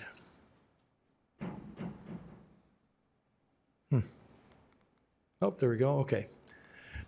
So the city and the county at the time of the development of the Utah Valley Convention Center entered into an interlocal agreement, and among the things which the city did besides give a lot of property to the county for the purposes of the convention center, basically we acquired all the underlying property on which the convention center sits today and just deeded that to the county, the redevelopment agency did. We also entered into an agreement to provide necessary parking to meet the normal needs of the convention center. Now, it doesn't meet a peak need. If they have a homeschooling conference with 1,200 people, we're not going to have enough parking stalls in the immediate vicinity of the convention center. But for most of the activities of the convention center, 350 parking stalls was identified by a parking study that was done at the city and the county's shared cost to provide the needed parking for the convention center. So we entered into an interlocal agreement to provide those stalls, make those stalls available for the use of the convention center. During the, as time progressed with the convention center and as personalities changed and new county commissioners came into place, a lot of the institutional knowledge about what really was behind that interlocal agreement kind of got lost in the shuffle. And consequently, the county, unable to get exactly what they wanted for what their perception of the success of the convention center, actually filed 3 legal actions, 2 which involved the city and the redevelopment agency, and 1 involving PEG Development. So the first was a lawsuit which alleged a breach of our agreement, our interlocal agreement with the county, and then they filed an eminent domain action against the redevelopment agency and the city, and a separate one against PEG Development, to acquire sufficient land in the vicinity of the convention center to provide surface parking to total the 350 stalls. And so we began a process of trying to work with the county to negotiate a settlement that involved the parties to those actions. So the parties involved in the agreement, which has been reached, are the city as a corporate entity, the redevelopment agency as a separate corporate entity, the county, and then PEG Development. PEG in part because they are a strategic property owner in the area, and in part because they were a defendant in the eminent domain action. So to give just a little background, one of the solutions we looked at for providing this parking very early on in the convention center's history was to build a mixed-use development, which PEG actually was prepared to build, on the block immediately north of the existing convention center. The property was under contract. They had secured approval to use Build America bonds, and this is back in the 2009, 2010 era. And unfortunately, due to a variety of causes, including having an option expire and then having to try to renegotiate an option, PEG lost the ability to purchase the property, and so the deal kind of collapsed. And so we were left then to explore further options about trying to find property in the immediate area that would satisfy the county commissioners. So as the economy began to improve, PEG went back to the property owner again of that parcel to the north where the new state courthouse is now under construction, and went to them and secured, got an option on the property, and eventually closed on the option to purchase the property. Subsequent to that, we discovered the state court buildings, the state court systems plans for a large county courthouse or state courthouse, significantly larger than we expected originally and with a significantly larger footprint. And as they began to look, it became clear that they could not build the new courthouse on their existing owned parcel without tearing down the old courthouse, which the State Building Board told them was not an acceptable alternative. And so they went looking for additional property somewhere in the vicinity, and we helped them shop a number of parcels along University Avenue, other places in the downtown, and they finally settled on the idea of locating on that block immediately north of the convention center, and asked if we and PEG would help them to orchestrate a land trade, which would allow them to acquire that block. And so we worked in good faith with the state and with PEG to make a property trade, which resulted in PEG owning the equivalent of a full block of property immediately adjacent. Well, actually 3/4 of a block, because they traded for the 3/4 of a block that they acquired north of the convention center. So anyway, very long story to suggest that we've been trying to resolve for many years this question of how do we encourage redevelopment in the area and still provide sufficient parking to meet our obligations. Additionally, when the Hyatt Hotel came to us looking for the ability to build adjacent to or kitty corner from the convention center to supply additional hotel rooms, which was a high priority for the county, we entered into a parking agreement with them to allow them to park on city-owned property or redevelopment agency-owned property adjacent to the hotel until we knew what the redevelopment picture was going to look like. So again, very long story, but that's kind of how we ended up where we are today. So again, the original idea was to develop this mixed-use project on the parcel immediately to the north of the convention center. And then PEG came back with a proposal which proposed 2 office buildings, a single large parking structure to support both of those, and then an apartment complex on the property north of the current courthouse and the old R.C. Woolley Sears block. Subsequent to that, then the county, hearing about these plans, began their legal action and actually filed the eminent domain action, which put a screeching halt to any further discussions about redevelopment. The property was not unencumbered now because of this eminent domain action. So at that point, we decided the best solution was for us and PEG and the county to try to find an amicable solution which got all the parties what they wanted. So the terms of the agreement as they've been negotiated, I'm just going to walk through the different parties and what their obligations are under this agreement, and we'll talk about appropriate next steps. So the first one is that the redevelopment agency under this agreement would transfer to PEG Development the fee title ownership of the half a block that the city owns north of the existing courts building and the Hyatt Hotel. So that block There, we own the northern half of that block. And so we would transfer, as a redevelopment agency, that property to PEG Development. And then we would agree to relocate and expand the Freedom Plaza Community Development Area, which was put into place by the redevelopment agency back in the 2009-2000 time frame. And we'll show you a map in just a minute of that. So what the agreement contemplates is that for the 2 blocks in which we're talking about this development, so that would again be the current Courts block with the Hyatt Hotel and the property the RDA owns to the north, and then the former R.C. Willey block, so designated on this map. And the agreement says that those 2 blocks and every adjacent block, so essentially 1 block around those 2 blocks, would be called out as an expanded Freedom Plaza Community Development Area. And then the tax increment from that larger area over a 15-year period would be used to subsidize the capital and the operating and maintenance expenses of the new parking structures that we'll talk about in a second. And those parking structures would provide sufficient parking to meet the demand for 350 stalls under the county's control for the convention center, 120 stalls for the Hyatt Hotel, and then the stalls that would be necessary to support the 2 office buildings proposed for development by PEG. So that's kind of the concept. So that's what the community development area would do.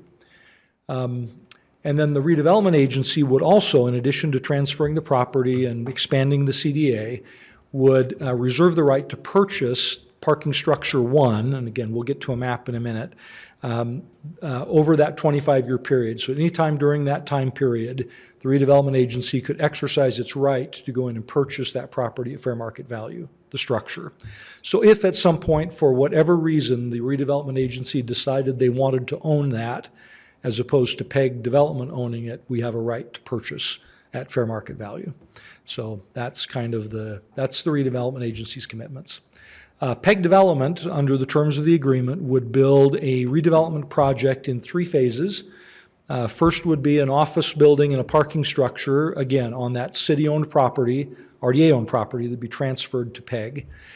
To build a second phase, which would be a second office building and a second parking structure that would be located on the old R.C. Willey block on the southern half, and then an apartment complex, which would be built largely on the northern half of that block.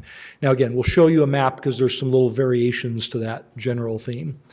And then PEG Development would, in exchange for the property and the tax increment, would take over all city and RDA-related parking obligations that are associated with both the Hyatt Hotel and the convention center.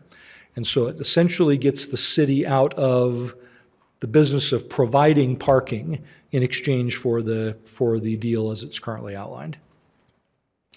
PEG would then provide 175 spaces in both of those 2 parking structures, total of 350, that would be under the control of Utah County for purposes of the convention center. PEG would then own and operate both of those parking structures, and the city's only liability in this case would be the agreements that we have entered into, again, the property and the tax increment for a 15-year period. They would be allowed to monetize the county's designated parking at times when the convention center didn't need it, and so that creates then a revenue stream associated with that would help support the O&M on the parking structure. And then the Hyatt gets their 120 stalls as based on our existing parking agreement between the redevelopment agency and the developers of the Hyatt Hotel. The parking structures would be about 600 spaces each and would be 6 to 7 levels high. And again, when we talk about the county's part of this, there's some little caveats to that. And the parking structures are expected to match the scale of the office buildings. So the office buildings will have fewer stories, but the gap between floors will be larger than that in the parking structure. So at the end of the day, a 6 or 7 level parking structure is about equivalent to a 5-story office building. So Utah County, as a part of this deal, gets free stall days, 12,600 of them a year, for their allocation as they choose to use them for convention center events. After the 15-year redevelopment agency period, the county would be obligated to help cover the cost of the operation and maintenance in the new parking structures, which would then no longer be covered by the tax increment because that would expire at the end of 15 years. It allows the county to add levels, and that's kind of what the agreement says, kind of undefined how many of those there would be, to the existing parking structure should they choose to expand the operation of the convention center, to add on to the west, which the center is designed to have as an expansion space.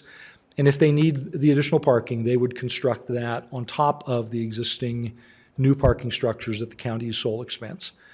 And then the county would contribute 75% of their tax increment to the redevelopment project, again, which is what they committed to earlier on with the Freedom Plaza community development area.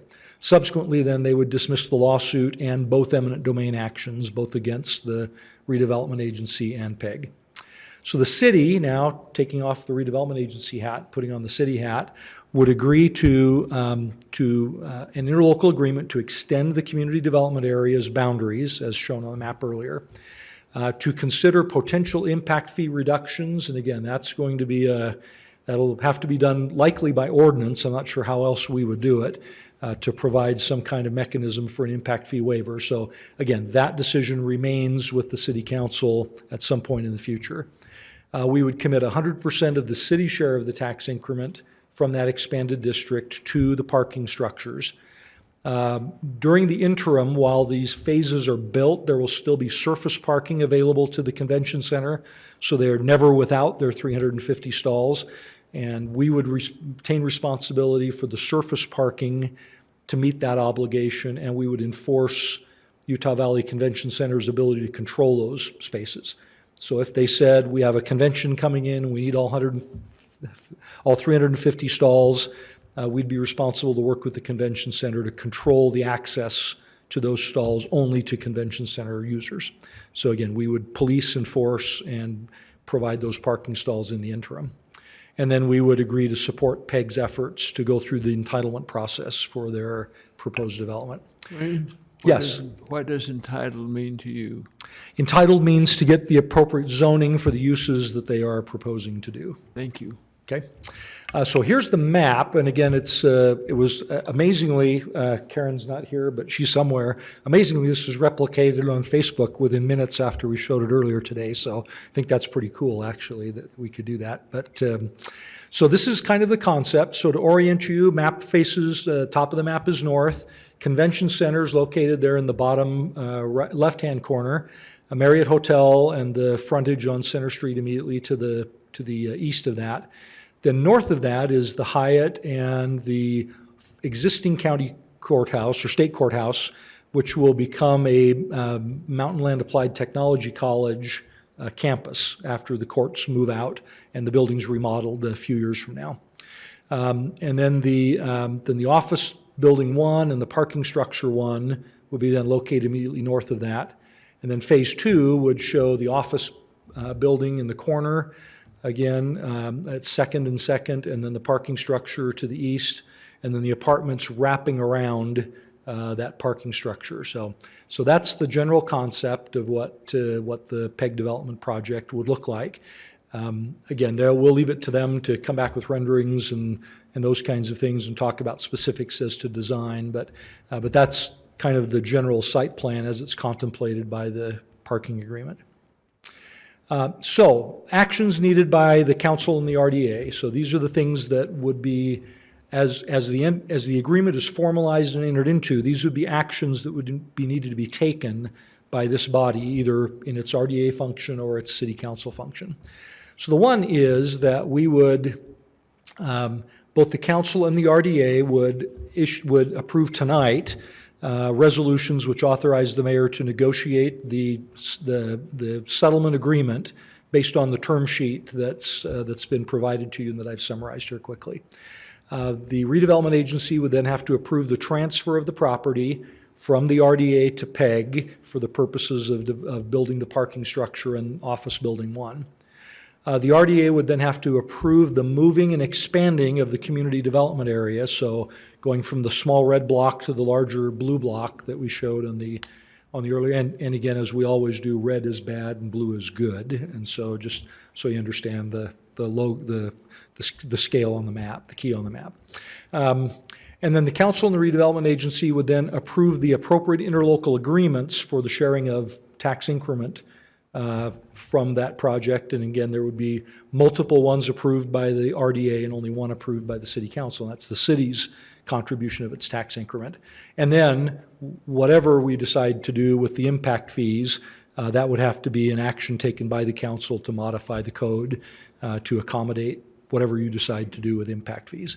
Our agreement only is that we will work cooperatively with PEG to identify opportunities, if there are any. So again, just key advantages, benefits. Number one, we meet permanently and forever our obligation to the county for 350 parking stalls.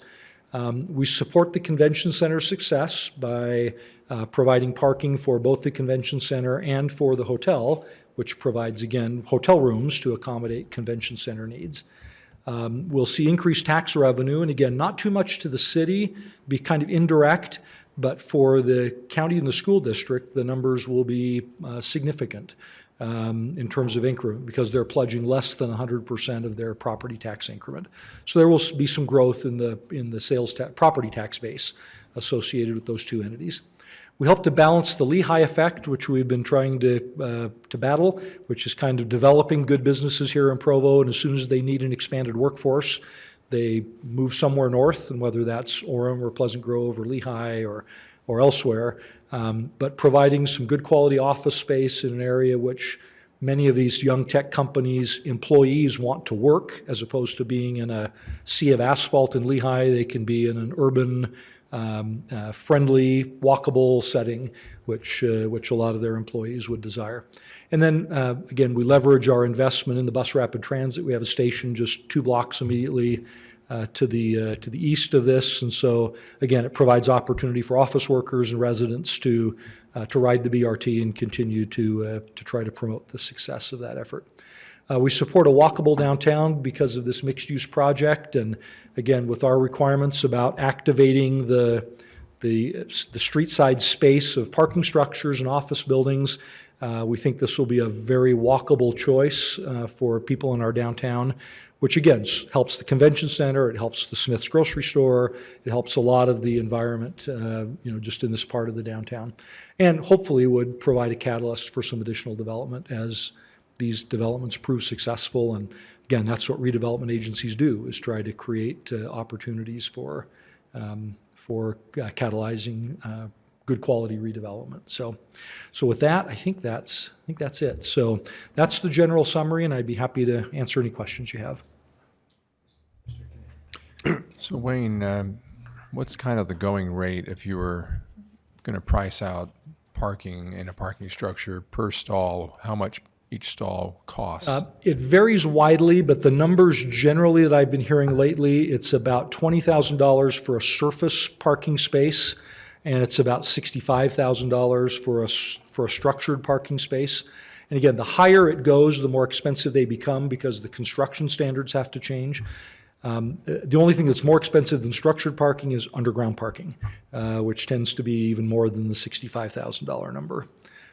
So it's substantially more expensive, clearly, to build structured parking than surface parking.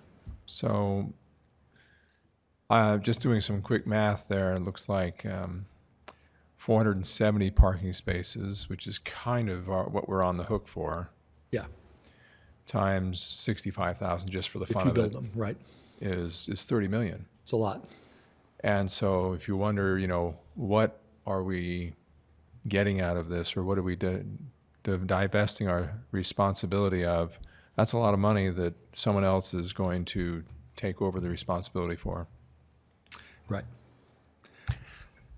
The appraisal on the ground we're giving him, did we get a market value? Yeah, if we assume, well, we do. We did have an appraisal done at the time we did the property transfer.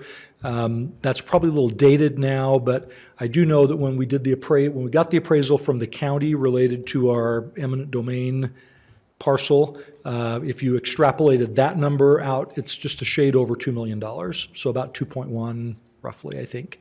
Is that fair, David? Is that about where we're at? $35 a square foot. So, and we have roughly 2 acres there, so that would give you a rough approximation. So somewhere in the 2 million plus range. Mr. Sewell. So we got a email from Jamie Littlefield describing 2 commitments that had been exchanged between the neighborhood leaders who'd been meeting. I think you alluded to both of them, that both parking structures will have ground floor habitable space according to code, and that the parking structure would be less than 8 stories tall. Yes. Would it be possible to include those in the agreement? In the final agreement? Yeah, it certainly could. And again, because you'll control the zoning change there, you can do that as part of the development agreement if you want to, but we could certainly put it in the agreement that we'd be limited to those. Go ahead, George. Related to that question, she also mentioned both sides where they face the street, 200 north and 100 west. So is that, I don't know what the reason for that is, but. Yeah, that's intentional, and I think that's been discussed, Mayor, I think I'm correct. It's been discussed with PEG all along. One of their concerns has been the difficulty of habitable space on Freedom Boulevard because of its arterial nature, and but again, there's only half the block will be consumed, and that will be office building, and so the parking really is 200 north and 100 west, and up to this point, PEG's been fully in agreement that those should be habitable space. So again, it's more friendly walking than just a great wall of parking. As you talk about the possible 8-story parking structure, that's because we don't have any control over that, I thought you said, with the county. Right. So again, the terms of the agreement say that the county can add levels, and we're not quite sure, again, necessarily how that's going to play out. And I'm not sure it's going to happen in the foreseeable future. Whether the county is ready to go bond again for a bigger parking structure, I don't know, or whether they'll have the tourist-related taxes to cover that. I'm not sure either, but they preserve their right to do that. And so our presumption is that the most cost-effective way is probably to build an additional level on both parking structures, because again, the higher you go, the more expensive each unit becomes. And so it would strike us that that would probably be where the county would want to go. So again, that would take it from 6 or 7 to 7 or 8. But I don't think there's a scenario in which we would envision it going over 8 stories. I don't think the county would want that either.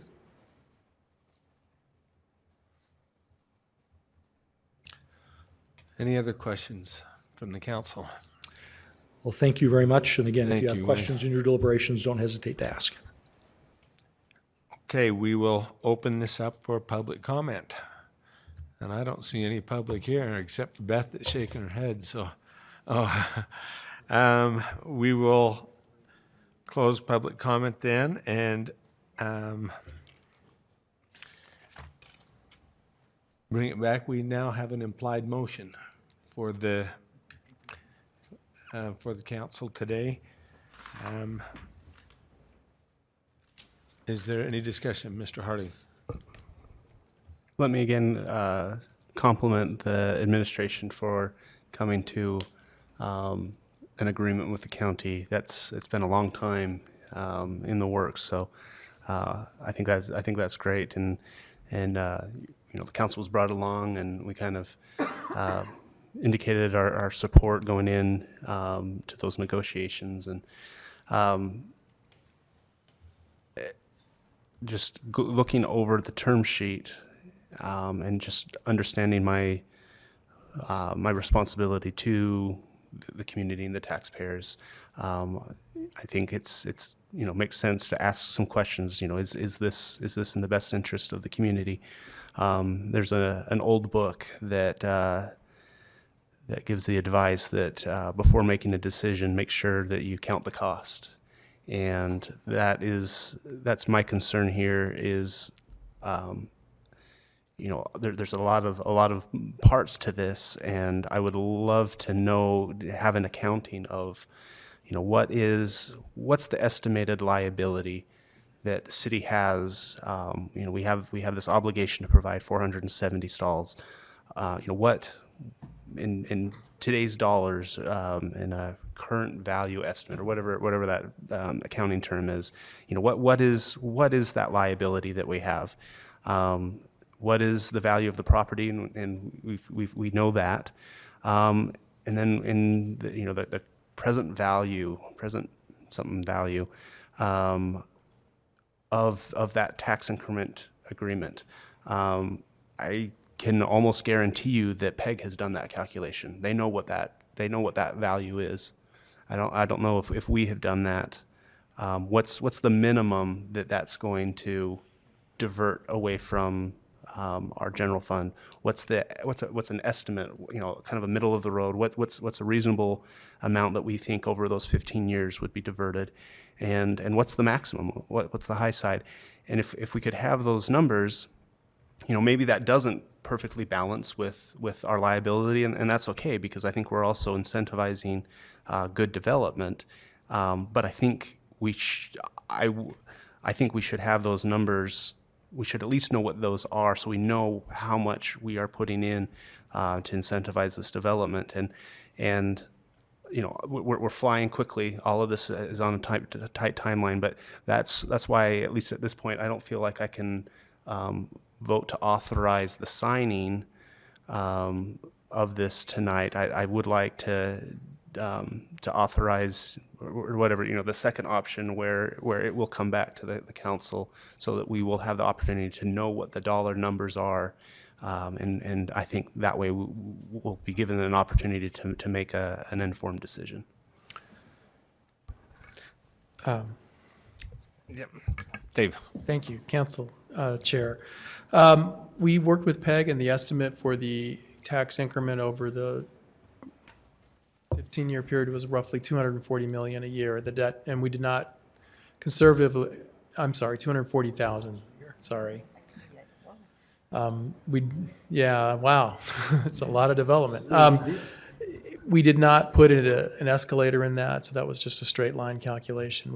I don't remember what the net present value was, but we can discount that back if you would like. As far as for the 470 units, you estimate roughly $9 million if we had to construct the parking. And David, the 240,000 is the full tax increment. Yes. So we constitute roughly, well, given that we're giving 100% in the school district and the county, it's probably about a quarter. Yeah. Right, would be the city's tax increment that's going into that. The $9 million is not for a structure, that's for surface parking. That's correct. If we had to build it on the surface. Thank you. Mm-hmm.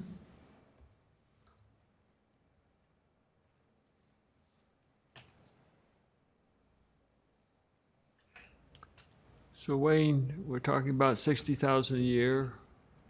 Yeah, somewhere in that ballpark. That 15 would years. be diverted. And again, and you're making the assumption that those dollars would come to the city absent an incentive. And I think that's an unfair assumption. But it's still a small sum compared to the cost of the parking structure. Cost of the parking structure is $28,600,000. Well, at the time we were looking at building, the question was, if we built a 1,200 stall parking structure, the cost was roughly $23 million.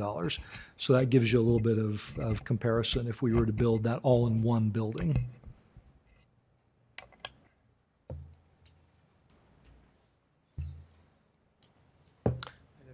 If we had built the structure, then we would have had the responsibility to manage the habitable space on the bottom floor of the structure as well. So 65,000 times 440 is 28,600,000. So how do we get 1,200? Did I overestimate the value? I'm sorry, caught me off the top of my head. What would you estimate, David, for a structured parking stall compared to a? About $20,000 to $25,000 a space, roughly. For above ground. Okay. Above ground. Sorry, I misquoted that.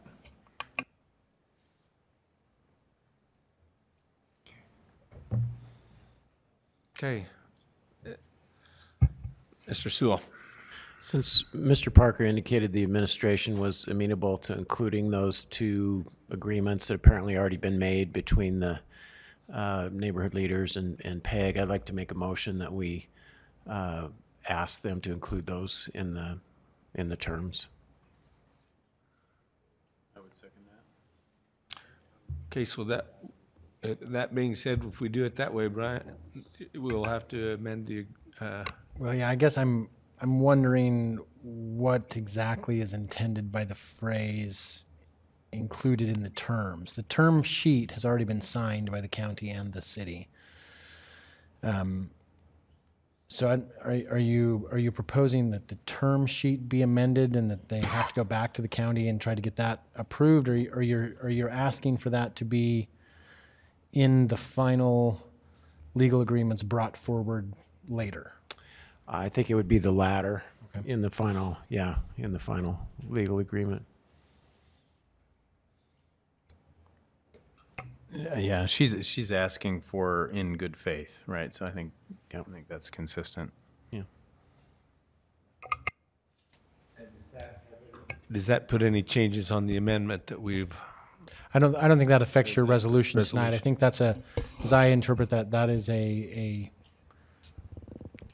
motion of intent, right? Legislative intent, yeah, that makes indicating sense. to the administration what you're wanting them to do and hoping that they will do. Okay, thank you. So, again, we have a motion. Mr. Hanley. And a second. Now, with that, help me understand that, because is that something that we have to do, or is it already as legislative intent? Well, I don't think those terms. That in is a motion. Well, you need to vote on the motion so that for the administration to understand whether that's the will of the entire council or just the two that made the motion. Okay. But all you're doing by approving the motion is just sending a message to the administration of what the will of the council is. Okay. Can you restate the motion? As I understand it, the motion was to express to the administration the desire to have the following terms in the final agreements: that both parking structures will have ground floor habitable space. You want me to read out the whole thing? Sure. I.e. retail on both sides where they face the street, 200 north and 100 west, as required by city code, and that the parking structures will be less than 8 stories tall. Okay. Gary? George. So this follows the intent of the motion we made in the work meeting, that it doesn't come back to the council for approval, as long as it meets the term sheet. Right. That's the next question that's coming up, as to which of the resolutions you pass, right? But there wasn't anything that I heard expressed in this motion that affects that. Okay. It's completely separate. Okay. So we'll vote on this motion first then. Those in favor? Okay, that passes unanimously. And now we will go on to the motion, the implied motion for the proposed terms that will go to the administration. Right. And I had asked Kelsey if she could to put the resolution up on the screen. Because of the motion made in the work meeting earlier, we indicated in that meeting that we'd prepared a couple of different versions of the resolution, not knowing what the council's intent was. But this version was selected by the council during a work meeting. And Kelsey, can you scroll down so we can see part 2? Oh, let's see. I guess it's. Oh no. Okay. So you'll notice in part 1 that it says the mayor is authorized to negotiate and execute the additional agreements contemplated. So this resolution ratifies the terms described by Mr. Parker and that appear in the term sheet, and authorizes the mayor to go ahead and negotiate and execute the final agreements. Any questions or discussion about that? Mr. Hardy. I'd like to propose a substitute motion that we approve the second version of this resolution that authorizes the mayor to negotiate the agreement, so that the council would then ratify it after it's been negotiated at the end of the negotiation. Is there a second for that? I'll second for discussion purposes, but I do prefer the implied motion. Okay. For discussion, we'll bring it back to the council for discussion on that motion then.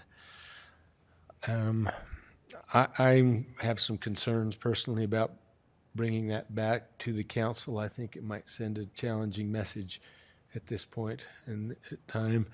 I appreciate all that's been done. I think we are working now. Personally, I believe we're working in good faith and trying to accomplish something. So I appreciate the efforts that have gone forward, appreciate the numbers that we've heard today, and I am looking forward to ratifying number one.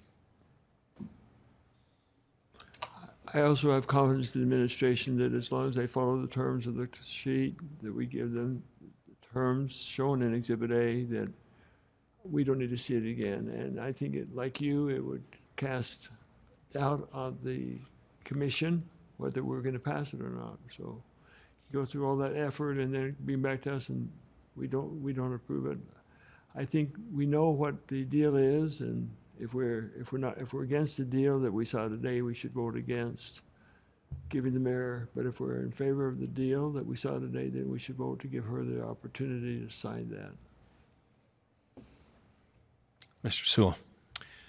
I think this whole thing with the county is about trust and relationships, and I feel like we've got some real momentum going here in that area, and so that's why I would favor the approach that we voted on in work meeting today.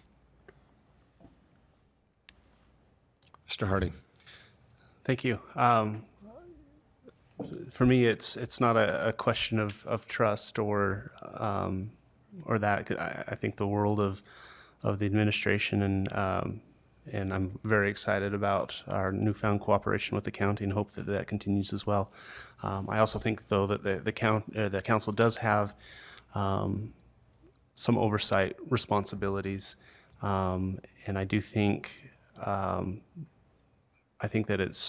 it would be worth just looking into a little bit more. We saw an example of when we are talking numbers in a meeting like this. It is very easy to get some numbers mixed up and have just not have the right numbers as we talk about these things in a public meeting. I think it's worth going back and looking at these numbers. I personally I'm struggling. When I first heard the 65,000 and what that would cost. If we looked at the whole thing, that seemed, very large. It was shockingly large. When I look at a $60,000 per year for 15 years, that's a $900,000 over 15 years. It's not even $1 million. To me, that's shockingly low. And maybe that's what it is. And if it's anywhere near that, even if it's 2 or 3 times that, I think that it's worth going forward on. But that to me is shockingly low, and maybe that number's right, but I would like just another chance to look into it and just make sure that that's really what we're looking at. But another example with that expanded CDA, there may be people that are under that CDA that are going to come and say, hey, I'd like to do a major remodel. Can you help me out with some property tax increment financing like you've done for all of these other people around the community? And we'll have to say, oh, sorry, we already have you in a CDA and all that money's going over here. So this might be a really good deal, but I think there may be just some small details that I'd like to look at a little bit closer. That expanded CDA is surprising me. Was a bit of a shock to me when I saw that deal point, and then as well that the estimate that the 15 years for that expanded CDA is only $900,000 is surprising to me. So that's why I'll be voting for the substitute motion. Most of that expanded CDA, what I understand is PEG has that under option anyway, so they're the ones that we'd be affecting the most. Sorry, yes, PEG does have a significant portion of that under either option or have outright purchased. So they already know what they're getting into as they purchase that.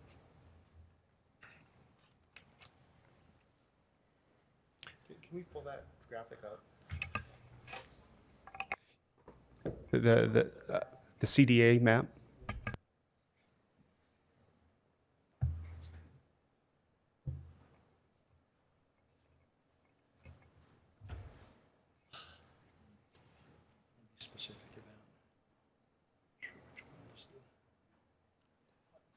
So as it stands right now, PEG actually controls this half of the RC Willie block. They have purchased this shopping center and have come to an arrangement with the Episcopal Church to redevelop their parking lot and take out some of their space.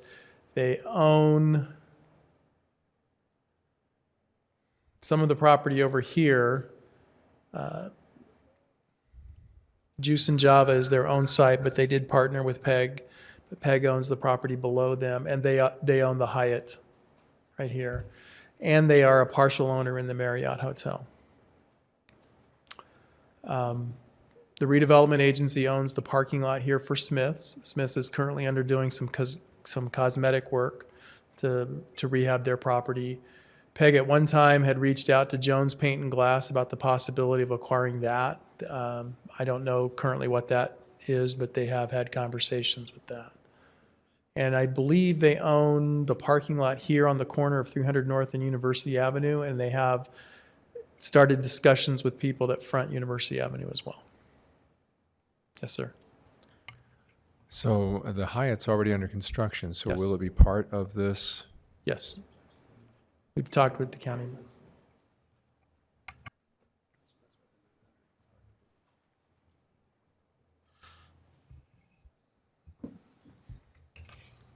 So if Smith's came and said, hey, we'd like to do a marketplace or something here, what can you do for us? We would be limited. We wouldn't have this as an option. Well, we would no longer have the option to put them here. And so to back up, so for an extended period of time, we actually were negotiating with Smiths about the possibility of including a marketplace in this development when it was contemplated for right here. We talked about the possibility of having the parking structure sit here, the marketplace, but because of Smith's internal requirements, the marketplace would have extended past the boundaries of our blocks, of a Provo City block. And then there was discussions about realigning 100 West so that it would swing out into this area so that the Smiths could sit across the frontage. Smiths has subsequently run their internal calculations and have decided that the marginal increase in revenues that they would get would not justify the expense of building a brand new marketplace, and they were afraid they would disrupt also their customer base if they went ahead and proceeded. So they opted ultimately not to expand, but to do some enhancements at their existing store. So I can tell you the Smiths does quite well. They're a very successful grocery store here within Provo, and it's just the trade-off. They were afraid they would not get the return on investment for the investing in a full-scale marketplace of about 125,000 square feet for the marginal increase in the revenues that they would gain over that. So.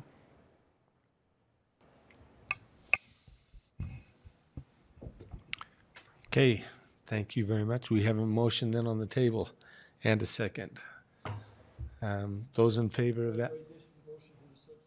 This is the substitute motion, yes, correct. And we still have a second. Those in favor of that substitute motion, please indicate. Those opposed? Okay, those in favor were Mr. Harding, and those opposed were the remainder of the council. Now we will go back to the implied motion and have any further discussion on that? If not, I'll call for a vote on that. Those in favor? And that passes unanimously. Gary, can we have a 5-minute break before we move to the next item? I think that this next item will be very, very quick. It's just. I've been waiting a long Step out, and I'm supposed to be. You step out, and we're going to just introduce the, okay. We'll take a couple minutes for the council, then just for a couple minutes. Thank you. Oh, you're leaving. Okay. He's got another obligation, so thank you, Mr. Van Buren. Huh? Well, we're going to lose a council member either way, so I think we'll just stay and take. You can run for a second, and we'll just keep going here. The first item to do would be to ask for an adjournment here and reconvene as the RDA. So I will look for that motion. So moved. Those in favor? That passes unanimously with Mr. Connect gone. Mr. Stewart. Mr. Parker, would you like to present again briefly? Yes, sir. So this is the redevelopment agency portion. So again, the redevelopment agency under this resolution would authorize the chief executive officer to negotiate with the county to wrap up the agreements as long as they comply with the term sheet, which would be incorporated by reference as Exhibit A. So that's it. It's exactly what you just did as a council, now doing it as the redevelopment agency. Any questions for Mr. Parker? Thank you, Wayne. We'll open this for public comment. Any comment from the public? We'll close the public portion and bring it back for a vote. All in favor? That's 6-0 with Mr. Connect excused. We'll now, do we have another motion? Let's adjourn as the redevelopment agency of Provo.